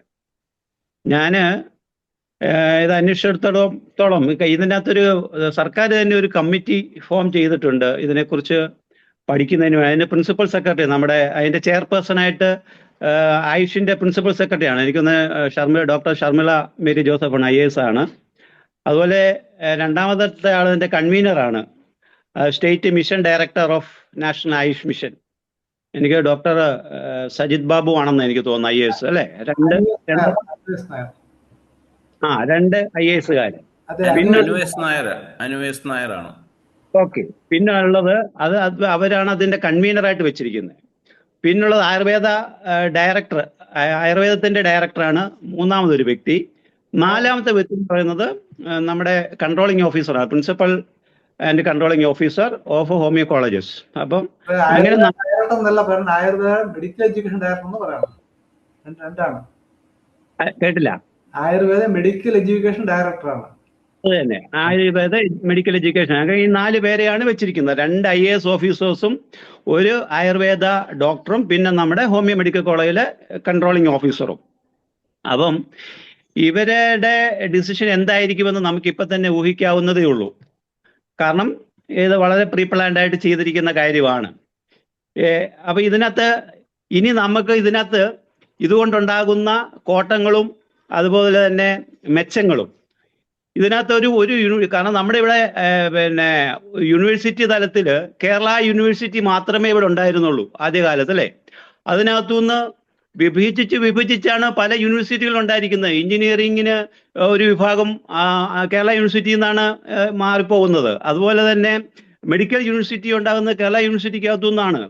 അതുപോലെ ഇപ്പതാ പിന്നെ ഫിഷറീസ് യൂണിവേഴ്സിറ്റിക്കകത്തുനിന്ന് വീണ്ടും ഓഷ്യൻ സ്റ്റഡീസിന് മാത്രമായിട്ട് പുതിയൊരു യൂണിവേഴ്സിറ്റി തുടങ്ങിയിരിക്കുന്നു. മനസ്സിലായില്ലേ? അപ്പൊ ഇങ്ങനെ അത് ഡിവൈഡ് ചെയ്ത് വരുംതോറും അതിന്റെ ഓരോ മേഖലയിലുള്ള ഡെവലപ്മെന്റുകൾ വളരെ മെച്ചപ്പെടുന്നതായിട്ടാണ് നാം കാണുന്നത്, അല്ലേ? അങ്ങനെ തന്നെ ആവണം. അതിനെ ഒരിക്കലും നമുക്ക് തടയിടാനോ വേണ്ട എന്ന് പറയുവാനോ പാടില്ല. കാരണം ഇതിനകത്ത് ഒരു യൂണിവേഴ്സിറ്റി എന്ന് പറയുമ്പം അത് ഇപ്പോൾ വളർന്ന് പന്തലിച്ച് നിൽക്കുന്ന ഒരു മെഡിക്കൽ യൂണിവേഴ്സിറ്റി. അപ്പം നമുക്കൊക്കെ ഇതിന്റെ പേര് പലരും പറഞ്ഞത് മെഡിക്കൽ പിന്നെ സർട്ടിഫിക്കറ്റ്, അതായത് മെഡിക്കൽ യൂണിവേഴ്സിറ്റിയുടെ സർട്ടിഫിക്കറ്റ് എന്ന് പറയുന്നത് ഭയങ്കര വാല്യൂ ആണ്. അത് ആയുഷ് സർട്ടിഫിക്കറ്റ് ആയി കഴിഞ്ഞു കഴിഞ്ഞാൽ ഇവിടെ ഹോമിയോപ്പതി മൊത്തത്തിൽ അക്കനൈറ്റ് ബെല്ലോണ ബ്രിയോണ ഒന്ന് കൊടുത്താൽ പിന്നെ ഫലിക്കത്തേ ഇല്ല എന്നാണ് പല ഡോക്ടർമാരും പ്രിൻസിപ്പൽമാർ സഹിതം അങ്ങനെയാണ് ധരിച്ചു വെച്ചിരിക്കുന്നതെന്നാണ് ഞാൻ കഴിഞ്ഞ 2-3 ആഴ്ച കൊണ്ട് മനസ്സിലാക്കിയത്. പിന്നെ ബ്രയോണിയായും അക്കനൈറ്റും ജെൽസിമിയും ഒന്നും ഫലിക്കില്ല ഈ സർട്ടിഫിക്കറ്റ് മാറിക്കഴിഞ്ഞാൽ, കേട്ടോ. അപ്പം വേണമെങ്കിൽ നോക്കി ആയുഷ് സർട്ടിഫിക്കറ്റ് എന്നുള്ളത് ആയുഷ് മെഡിക്കൽ യൂണിവേഴ്സിറ്റി എന്നാക്കാം. അതിനെ നമുക്ക് അങ്ങനെ വേണമെങ്കിൽ അതിനെ നെയിം ഒന്ന് മാറ്റുന്നതിന് വേണ്ടി വേണമെങ്കിൽ നമുക്ക് പരിശ്രമിക്കാം. അത് ഒന്ന്. പിന്നെ ഇതിനകത്ത് ഒരു വലിയ മരം വളർന്ന് നിൽക്കുകയാണ്. മനസ്സിലായില്ലേ? ഇവിടുത്തെ മെഡിക്കൽ ശാഖ എന്ന് പറയുന്നത് അലോപ്പതി മേഖലയിലെ വലിയ മരം വളർന്ന് പന്തലിച്ച് നിൽക്കുകയാണ്. അതിൻ്റെ താഴെ കൊണ്ടുപോയി എത്ര നല്ല സീഡ് നിങ്ങൾ പാകിയാലും അതിൻ്റെ കൂടെ എന്തായാലും വളരില്ല എന്നുള്ളത് ഉറപ്പാണ്. അപ്പം വലിയ മരത്തിൻ്റെ താഴെ നമ്മൾ ഇനി ആയുർവേദമാണല്ലോ, ഹോമിയോ ആണല്ലോ, സിദ്ധയാണല്ലോ, എന്തിനെ നിങ്ങൾ വളർത്താൻ ശ്രമിച്ചാലും അത് വളരില്ല. അതിന് മാറ്റി നിങ്ങളൊന്ന് നട്ടു നോക്കിക്കേ, തീർച്ചയായിട്ടും നല്ല വെയിലും വളവും കിട്ടി അത് വളരുമെന്നുള്ളത് ഉറപ്പാണ്. അപ്പൊ ഈ ഒരു സയൻസ് എങ്കിലും നമ്മൾ മനസ്സിലാക്കേണ്ടതായിട്ടുണ്ട്, അല്ലേ? അതൊന്ന്. ഒരു യൂണിവേഴ്സിറ്റി വന്നു കഴിഞ്ഞാൽ എന്തൊക്കെയാണ് അഡ്വാൻറ്റേജ് വരാൻ പോകുന്നത്? ഒരു വൈസ് ചാൻസലർ വരുന്നു, ഒരു പ്രോ വൈസ് ചാൻസലർ വരുന്നു, ഒരു രജിസ്ട്രാർ വരുന്നു, അതിന് ഗവേണിംഗ് ബോഡീസ്, ഒരു സെനറ്റ് ഉണ്ടാകുന്നു, ഒരു സിൻഡിക്കേറ്റ് ഉണ്ടാകുന്നു, ഒരു അക്കാഡമിക് കൗൺസിൽ ഉണ്ടാകുന്നു. ഹോമിയോപ്പതിക്കും ആയുർവേദത്തിനും മാത്രമായിട്ട് ഇതൊന്നും ഉണ്ടായാൽ മെച്ചമല്ലേ?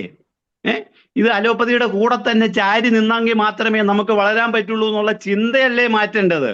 VC വരട്ടെ, ഹോമിയോപ്പതിയിൽ നിന്ന് ഒരു VC വരട്ടെ. അപ്പൊ പറയും അവര് 17-18 മെഡിക്കൽ കോളേജുകളാണ് ആയുർവേദത്തിനുള്ളത്, ഹോമിയോപ്പതിക്കാർക്ക് 5 മെഡിക്കൽ കോളേജുകളേ ഉള്ളൂ എന്ന്.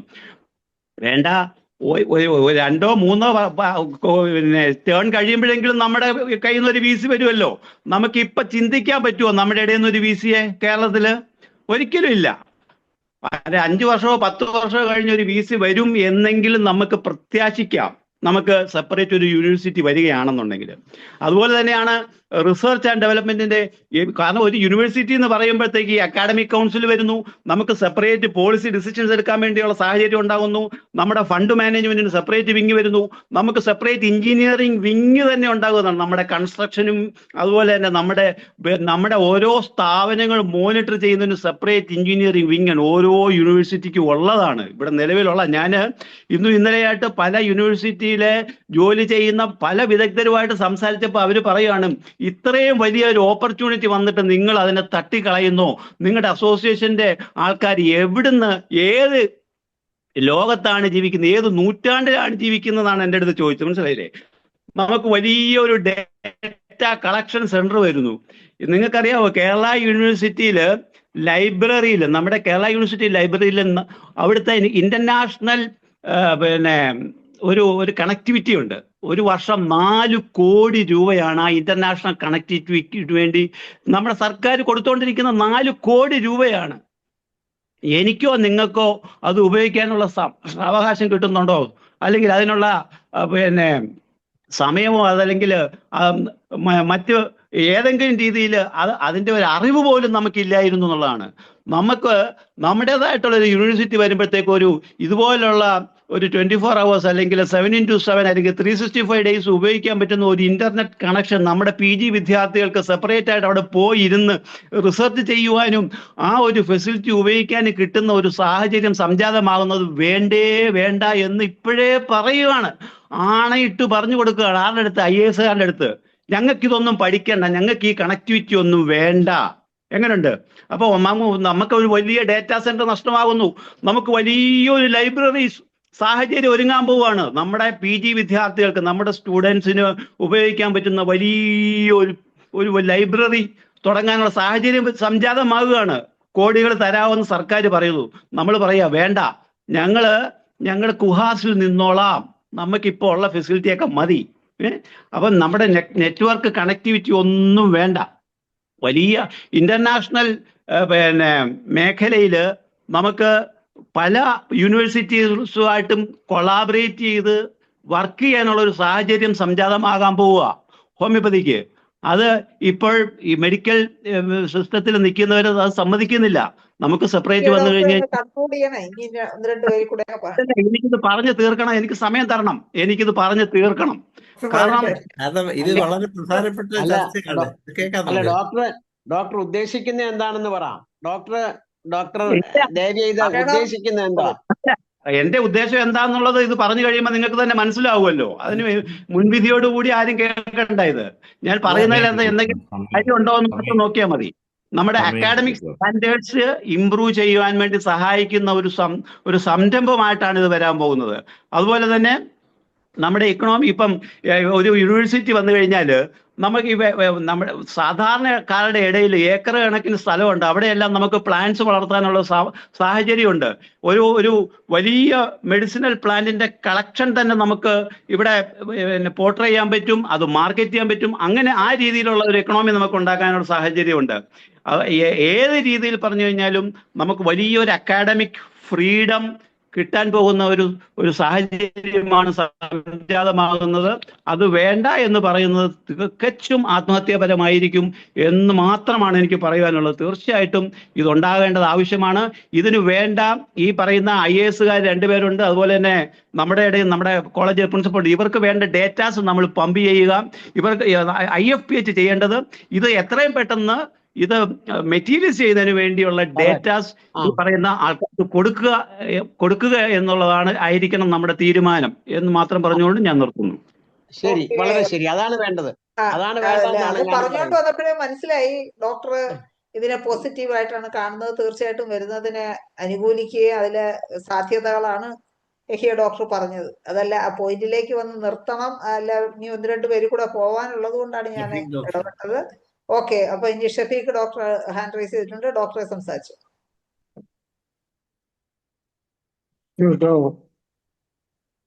കേക്കാം കേക്കാം ഡോക്ടർ. അതായത് നമുക്കൊരു അവസരം തന്നിട്ട് അത് വേണ്ടാന്ന് നമ്മൾ തന്നെ അങ്ങോട്ട് പറഞ്ഞു കൊടുത്താൽ എങ്ങനെ ഇരിക്കും എന്നുള്ളത് നമ്മൾ ആലോചിക്കുക. ഇതിനെ എതിർക്കുന്നവര് അതൊന്ന് മനസ്സിലാക്കിയിട്ട് വേണം എതിർക്കാൻ. കാരണം ഇത് രണ്ട് IAS-കാരും രണ്ട് പിന്നെ ആയുഷ് സിസ്റ്റത്തിലുള്ള ഡോക്ടർമാരെ ഇതിൽ മെമ്പേഴ്സ് ആക്കിയിരിക്കുന്ന ഈ ആയുഷ് സിസ്റ്റത്തിലെ രണ്ട് ഡോക്ടർമാർ, ആയുർവേദത്തിന്റെ ഹോമിയോ ഡോക്ടർമാരുടെയും അഭിപ്രായമായിരിക്കും ഈ IAS-കാര് അംഗീകരിക്കുന്നത്. അപ്പം നമ്മൾ തന്നെ പറഞ്ഞു കൊടുക്കുകയാണ് നമുക്ക് ഇതൊന്നും വേണ്ട, ഞങ്ങൾക്കുള്ള ഫെസിലിറ്റികൾ ഇപ്പോൾ ഉള്ളത് തന്നെ വളരെ അധികമാണ്, ഞങ്ങൾ നിങ്ങളെ അലോപ്പതിക്കാരെ അടിയാളന്മാരായിട്ട് ഇരുന്നോളാം എന്നുള്ള അഭിപ്രായം പറയാൻ തയ്യാറായിട്ട് നമ്മൾ നിൽക്കുന്നു എന്ന് വന്നു കഴിഞ്ഞാൽ അവർക്ക് സന്തോഷം. കാരണം അവര് നിങ്ങൾക്ക് വേണമെന്ന് പറഞ്ഞിട്ട് നിങ്ങൾക്ക് വേണ്ടാന്ന് പറഞ്ഞു, അതുകൊണ്ട് തന്നില്ല. അപ്പൊ അത് ആ കോമൺ സെൻസ് വെച്ചെങ്കിലും നമ്മൾ ചിന്തിക്കുക.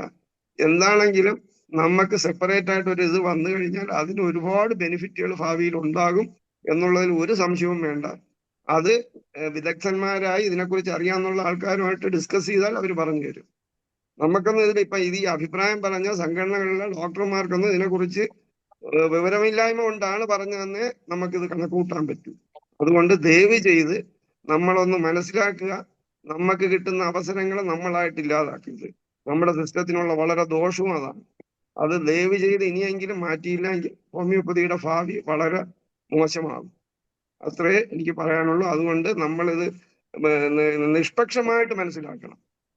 ഇത് വന്നാലുള്ള ബെനിഫിറ്റ്സുകൾ എന്താണെന്നുള്ളത് അറിയാന്നുള്ളവരടുത്ത് ചോദിച്ച് മനസ്സിലാക്കുക, എന്നിട്ട് മാത്രം അഭിപ്രായം പറയുക. അല്ലാതെ ഇങ്ങോട്ട് വന്ന ഉടനെ തന്നെ നമ്മൾ കയറി നമുക്കിത് വേണ്ട, നമ്മളിപ്പോൾ ഉള്ളതുപോലെ പൊയ്ക്കോളാം എന്നൊക്കെ പറയുന്നത് വളരെ സങ്കുചിത മനസ്ഥിതിയുടെ അങ്ങേയറ്റമാണ്. അത്രേ എനിക്ക് പറയാനുള്ളൂ. എന്താണെങ്കിലും നമ്മൾ ഇതിന് എല്ലാവരും ഈ പറഞ്ഞത് ഒരു വളരെ പോയിന്റാണ്. നമ്മുടെ ഗവൺമെന്റ് ഹോമിയോ മെഡിക്കൽ കോളേജിലെ പ്രിൻസിപ്പാളിന് എന്തൊക്കെയാണ് നമ്മൾ അവിടെ അവതരിപ്പിക്കേണ്ടതെന്നുള്ളത് IAPHന്റെ നേതൃത്വത്തിൽ നമ്മളത് കൊടുക്കണം.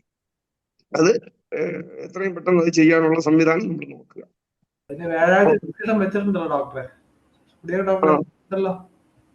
അപ്പൊ ആ ഡോക്ടറെ കൂടെ നമ്മുടെ പ്രിൻസിപ്പാളിനെയും കൂടെ വിളിച്ചിട്ട് കാര്യങ്ങൾ പറഞ്ഞ് മനസ്സിലാക്കി ഇപ്പൊ കേട്ടിട്ട് പോയാൽ പോരാ, അത് ചാർട്ടായിട്ട് പുള്ളി ഇത് ചെയ്ത് വെക്കണം.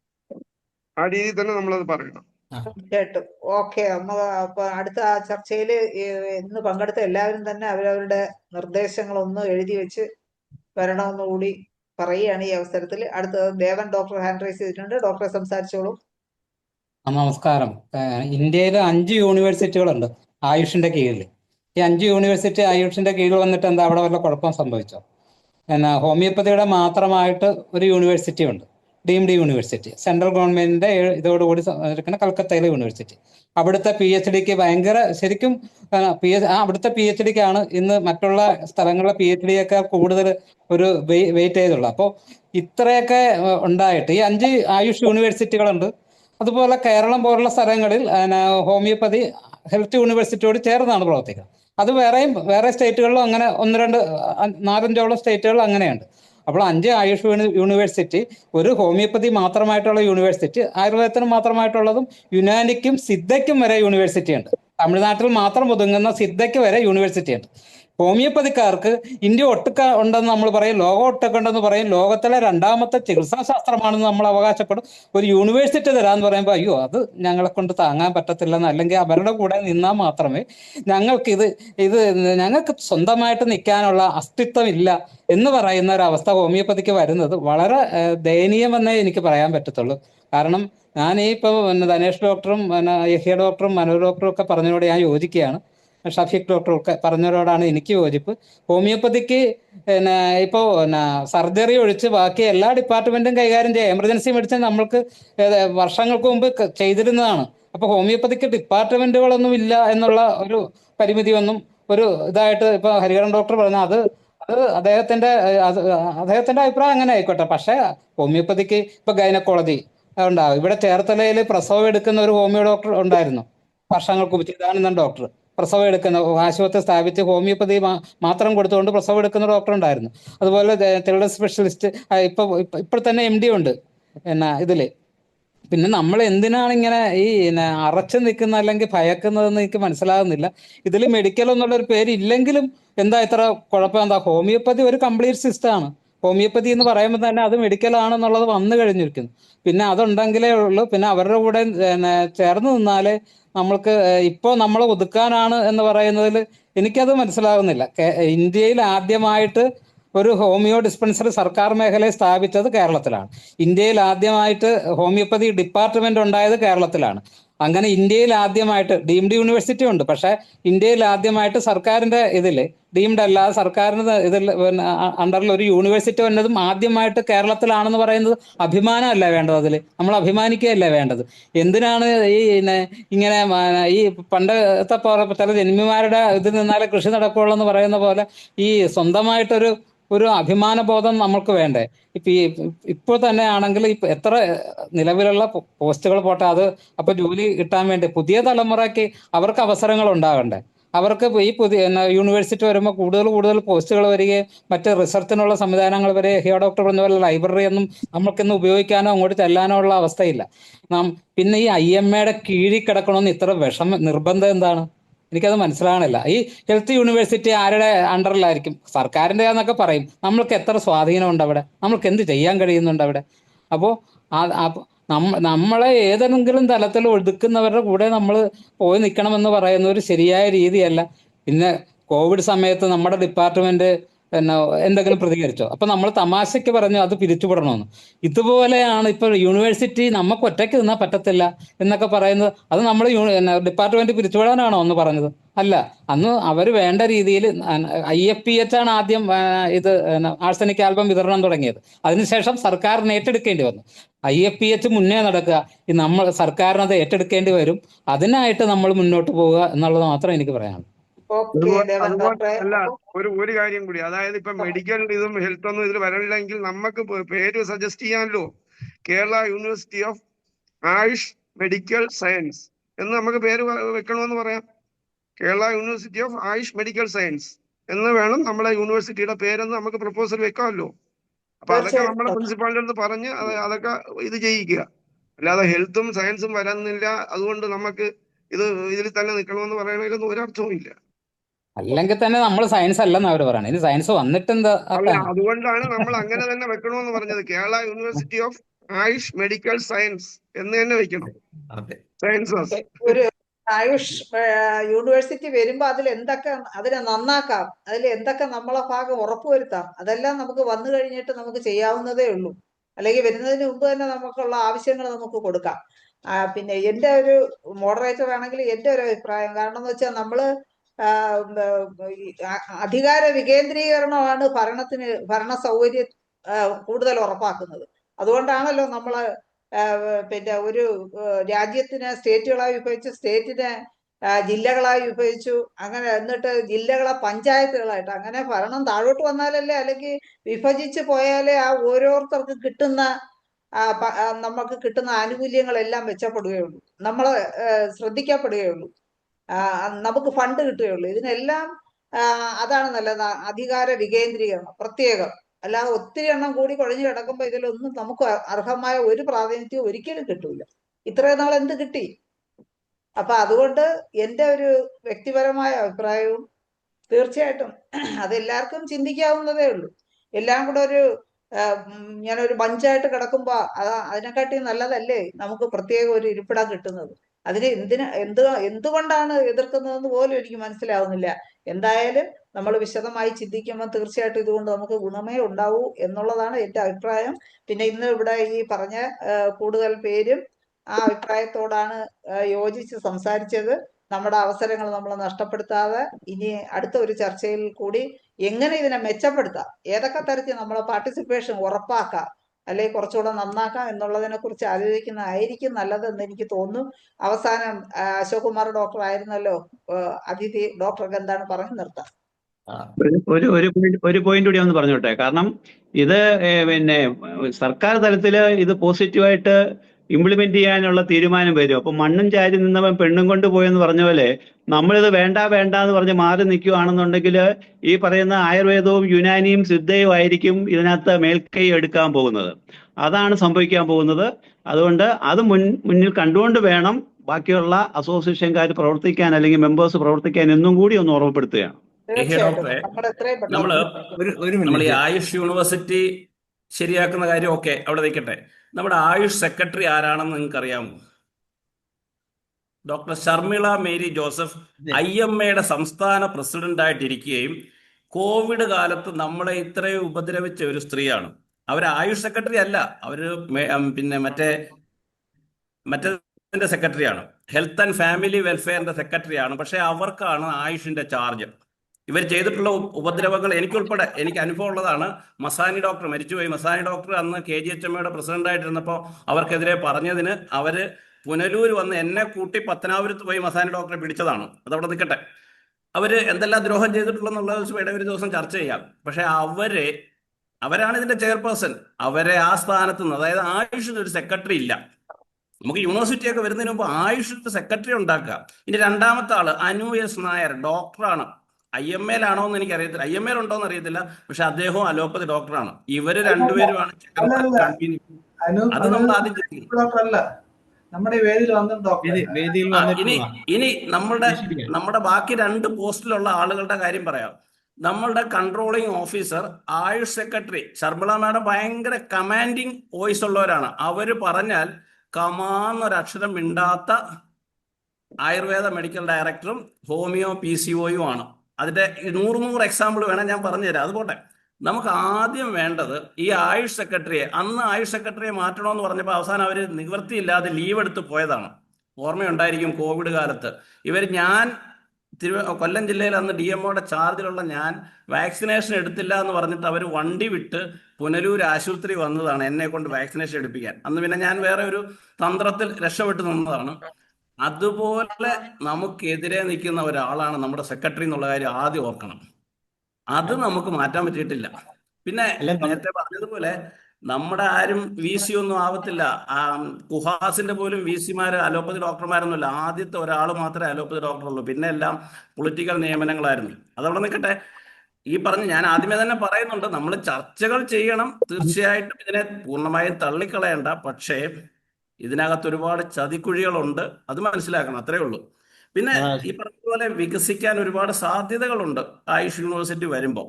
അത് തീർച്ചയായിട്ടും അത് പ്രയോജനപ്പെടുത്താൻ പറ്റിയാൽ നല്ലതാണ്. പക്ഷേ ഈ പറഞ്ഞ പോലെ ഷാജി കുടിയാട്ടിന് ഓർമ്മയുണ്ടായിരിക്കുമല്ലോ ഷർമിള മേരി ജോസഫിനെ. അവർ തന്നെയാണ് ഇപ്പോഴും ഹെൽത്ത് ആൻഡ് ഫാമിലി വെൽഫെയറിന്റെ സെക്രട്ടറി. വേറെ എത്രയോ സെക്രട്ടറിമാര് ഇഷ്ടം പോലെ ഉണ്ട്. അവർക്ക് ആർക്കും കൊടുക്കില്ല. ഇവരാണ് ആയുഷിന്റെ സെക്രട്ടറിയുടെ സ്ഥാനം. ഇവര് ആരായിരുന്നു എന്ന് കൃത്യമായിട്ട് മനസ്സിലാക്കുമ്പോൾ നമുക്ക് മനസ്സിലാവും. ഇതാണ് ഇതിനകത്തുള്ള ചതികൾ എന്ന് പറയുന്നത്. ഇതൊക്കെ കറക്റ്റ് ചെയ്തിട്ട് നമുക്ക് പോകാൻ പറ്റിയാൽ നല്ലതാണ്. അത്രേ ഉള്ളൂ.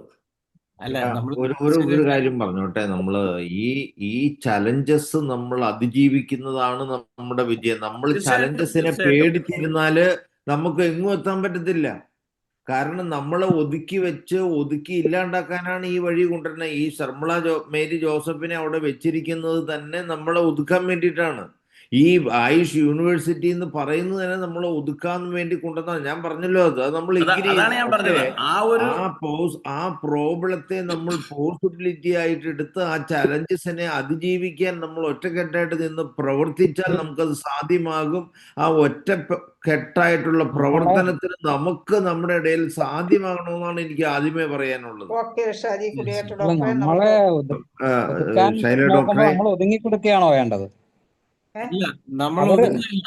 നമ്മൾ ഇതിനെതിരായിട്ട് അവർ ഒതുക്കും. അതുകൊണ്ട് ഒതുങ്ങി കൊടുത്തേക്കാം, നേരത്തെ ഒതുങ്ങിയേക്കാം, അഡ്വാൻസ് ഒതുങ്ങിയേക്കാം എന്നാണോ തീരുമാനിക്കാൻ? അങ്ങനെ ഒരിക്കലും അങ്ങനെ തീരുമാനിക്കരുതേ. അല്ല, ഓവറായിട്ട് ധൃതി പിടിക്കേണ്ടെന്ന് എനിക്കൊരു എളിയ അഭ്യർത്ഥനയുണ്ട്. മാഡമാണ് മോഡറേറ്റ് ചെയ്യുന്നത്. ഈ പറയാനുള്ളവർക്ക് പറയാൻ തീർക്കാനും നമുക്കത് നല്ലൊരു കൺക്ലൂഷനിൽ എത്താനുള്ള അല്പം കൂടെ സമയം കൊടുക്കുന്നതിൽ തെറ്റില്ല എന്നാണ്. കാരണം ഇത് അതിപ്രധാനപ്പെട്ട ഒരു വിഷയമാണ്.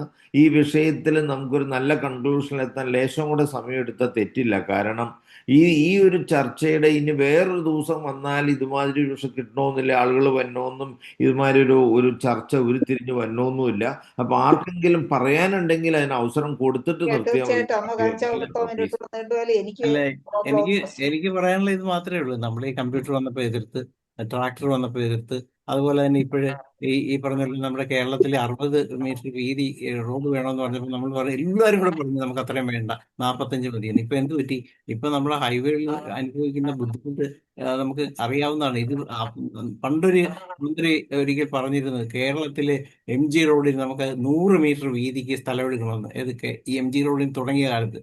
അന്നേ എന്തിനാണ് ഇത്രയും റോഡ് എന്ന് ചോദിച്ച പോലെയാണ് നമ്മുടെ ഈ സംഘടനകൾ ഇപ്പോഴീ ഈ പറഞ്ഞ നമ്മുടെ ഈ ഈ ഈ യൂണിവേഴ്സിറ്റിയെ വേണ്ട എന്ന് വെക്കുന്നത്. അതായത് അവര് വേണ്ടെന്ന് വെച്ച്, നമ്മൾ വേണ്ടെന്ന് വെച്ചാൽ ശരി, നിങ്ങൾക്ക് ക്ലാസ്സിൽ അവിടെ ഒതുങ്ങിയിരുന്നോ, ഞങ്ങൾ ആയുർവേദ യൂണിവേഴ്സിറ്റി ഉണ്ടാക്കി ഡോക്ടറെ പോളാം ഒരു കാര്യം, ഏത് സംഘടനകളാണ് വേണ്ട എന്ന് പറഞ്ഞിരിക്കുന്നത്? ഡോക്ടറെ അത് തുറന്ന് പറയാമോ? അത് നമ്മള് പബ്ലിക്കായിട്ട് നമ്മൾ പറയുന്നത് ശരിയല്ലല്ലോ ഡോക്ടറെ. നമ്മള് അത് ഓപ്പണായിട്ട് പത്രത്തിൽ വന്നതാണ്. അത് പറയാം, കുഴപ്പമൊന്നുമില്ല. അത് പറയണം.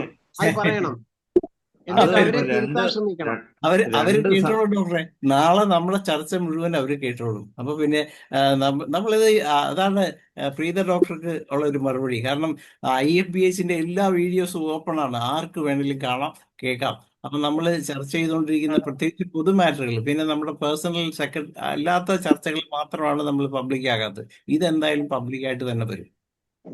പിന്നെ ഡോക്ടറെ, ഈ സംഘടനകൾ മുമ്പ് ഹെൽത്ത് ബില്ല് വന്നപ്പോഴും നമുക്കൊരു കുഴപ്പമില്ല എന്ന് പറഞ്ഞവരാണ്. അപ്പൊ അതിൽ നിന്ന് തന്നെ വ്യക്തമാണല്ലോ അവർ എത്രത്തോളം കാര്യങ്ങൾ മനസ്സിലാക്കിയിട്ടാണ് ഇതൊക്കെ പറയുന്നതെന്ന്. അതുകൊണ്ടാണ് അവർ ഇത്തവണ ഞങ്ങൾ ആദ്യം ഗോളടിക്കട്ടെ എന്ന് കരുതി ഗോളടിച്ചത്. പക്ഷെ ഗോള് ആയിപ്പോയി എന്ന് മാത്രം. നമ്മളൊന്ന് എനിക്ക് തോന്നുന്നു അന്വേഷിക്കാൻ ആയുഷ് യൂണിവേഴ്സിറ്റി വരുമ്പോ നമ്മുടെ ഈ സെക്രട്ടറിയുടെ കാര്യം പറഞ്ഞല്ലോ, അവരെ കൊണ്ട് വലിയ ബുദ്ധിമുട്ടോ കോവിഡ് കാലത്ത് വന്ന പോലുള്ള പ്രശ്നങ്ങളൊക്കെ ഉണ്ടായ അവരെ നമുക്ക് മാറ്റണമെന്നുള്ള രീതിയിൽ നമുക്ക് അപ്പോഴും പ്രവർത്തിക്കാം. തീർച്ചയായിട്ടും നമ്മൾ ചാലഞ്ചസിനെ ഓവർകം ചെയ്യാൻ നമുക്ക് സാധിക്കണം. അതിന് ഒത്തൊരുമ വേണം. ഒത്തൊരുമിച്ച് നിന്നാലേ പറ്റൂ. എല്ലാം നാലറ്റത്ത് നിന്നാ പറ്റത്തില്ല. അത്രയും 1973 വരെ ലോകത്ത് ഹോമിയോപ്പതി ലോകത്ത് വളരുന്നതിന് നമ്മുടെ ഒരു ആയുഷ് സെക്രട്ടറി ആണോ തടസ്സം? ലോകത്ത് ഈ 200ഓളം രാജ്യങ്ങളുള്ളിടത്ത് ഏതാണ്ട് 100ഓളം രാജ്യങ്ങൾ ഹോമിയോപ്പതി വളർന്നിട്ടുണ്ട്. ഇവിടെ ഒരു ആയുഷ് സെക്രട്ടറി ഇരുന്ന് പുറകോട്ട് വലിച്ചിട്ടാണോ അവിടെയൊക്കെ ഹോമിയോപ്പതി വളർന്നുകൊണ്ടിരിക്കുന്നത്? അതൊക്കെ വെറുതെ മുടന്ത ന്യായങ്ങളാണ്, മനസ്സിലായില്ലേ? അതൊന്നും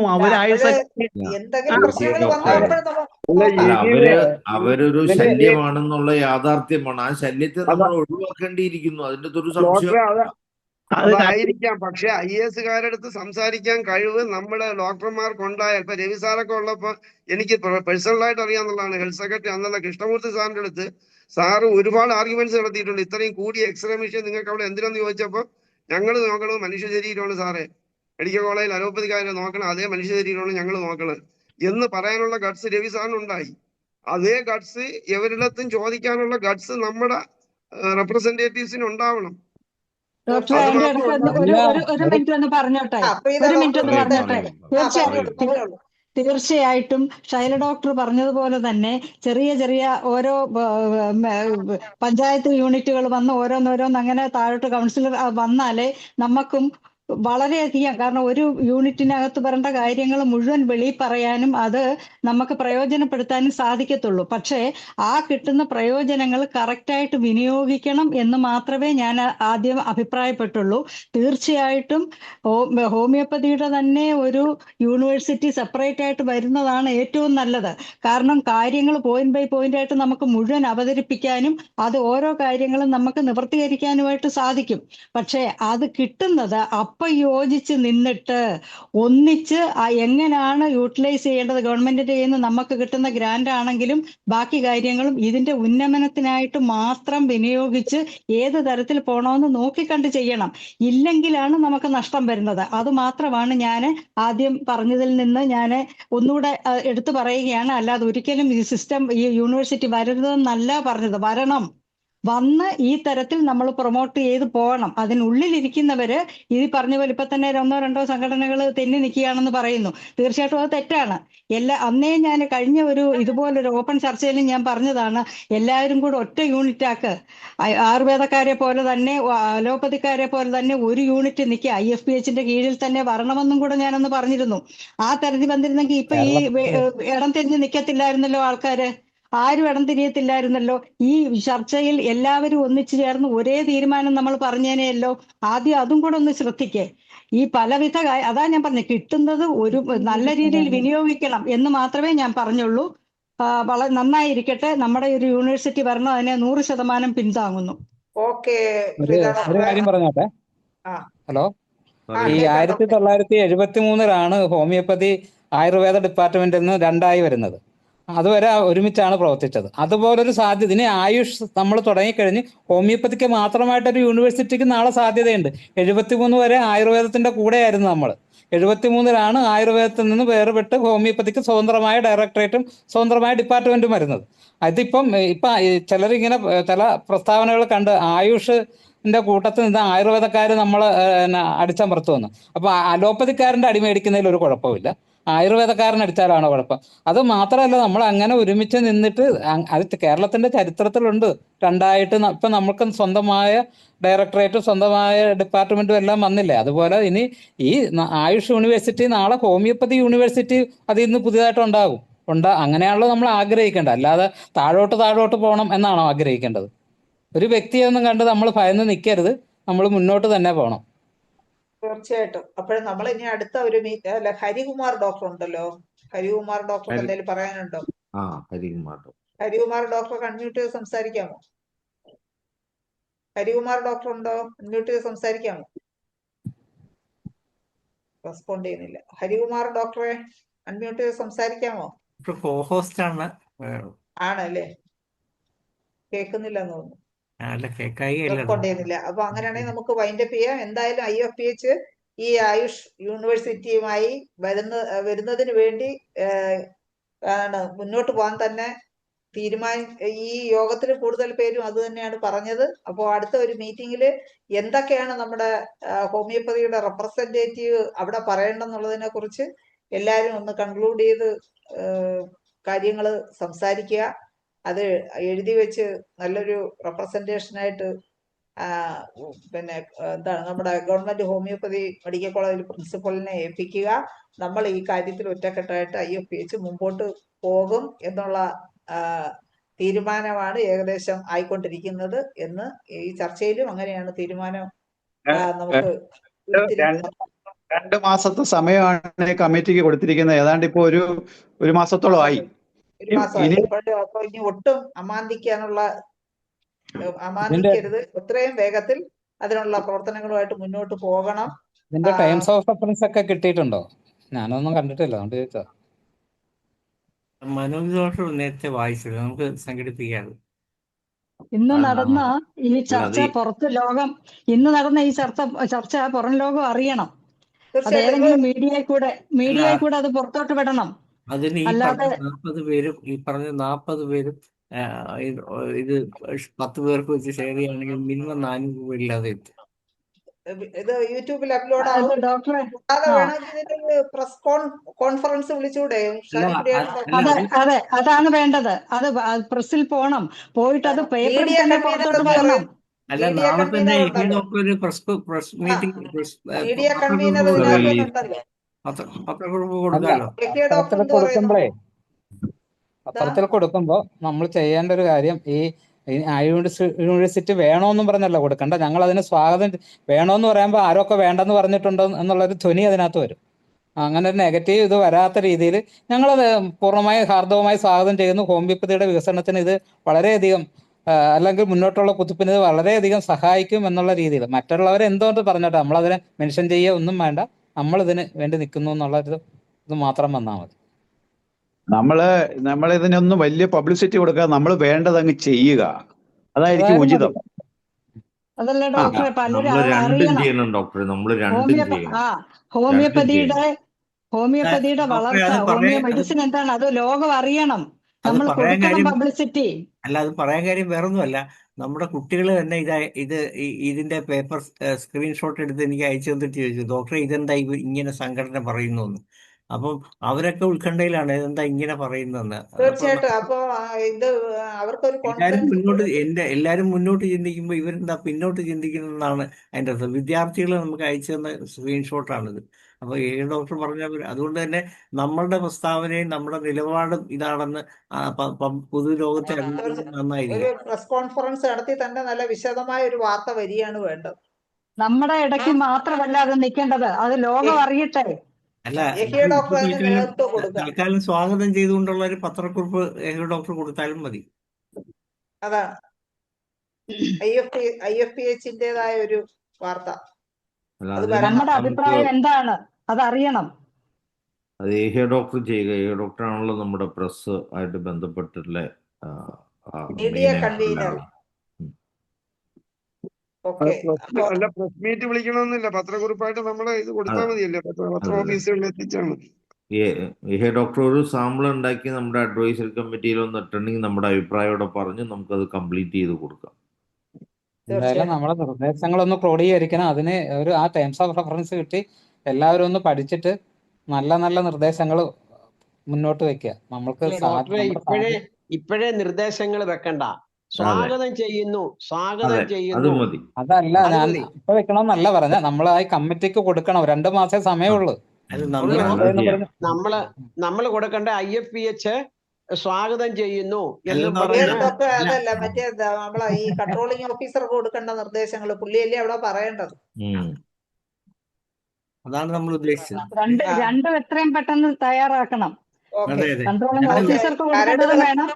അതെ, കരടുകളൊക്കെ ആവട്ടെ, വേണ്ടുന്ന ഭേദഗതികൾ പിന്നെ ചെയ്യാം. എന്തായാലും കരടെങ്കിലും ആയാലല്ലേ ഭേദഗതികൾ ചെയ്യാൻ പറ്റും.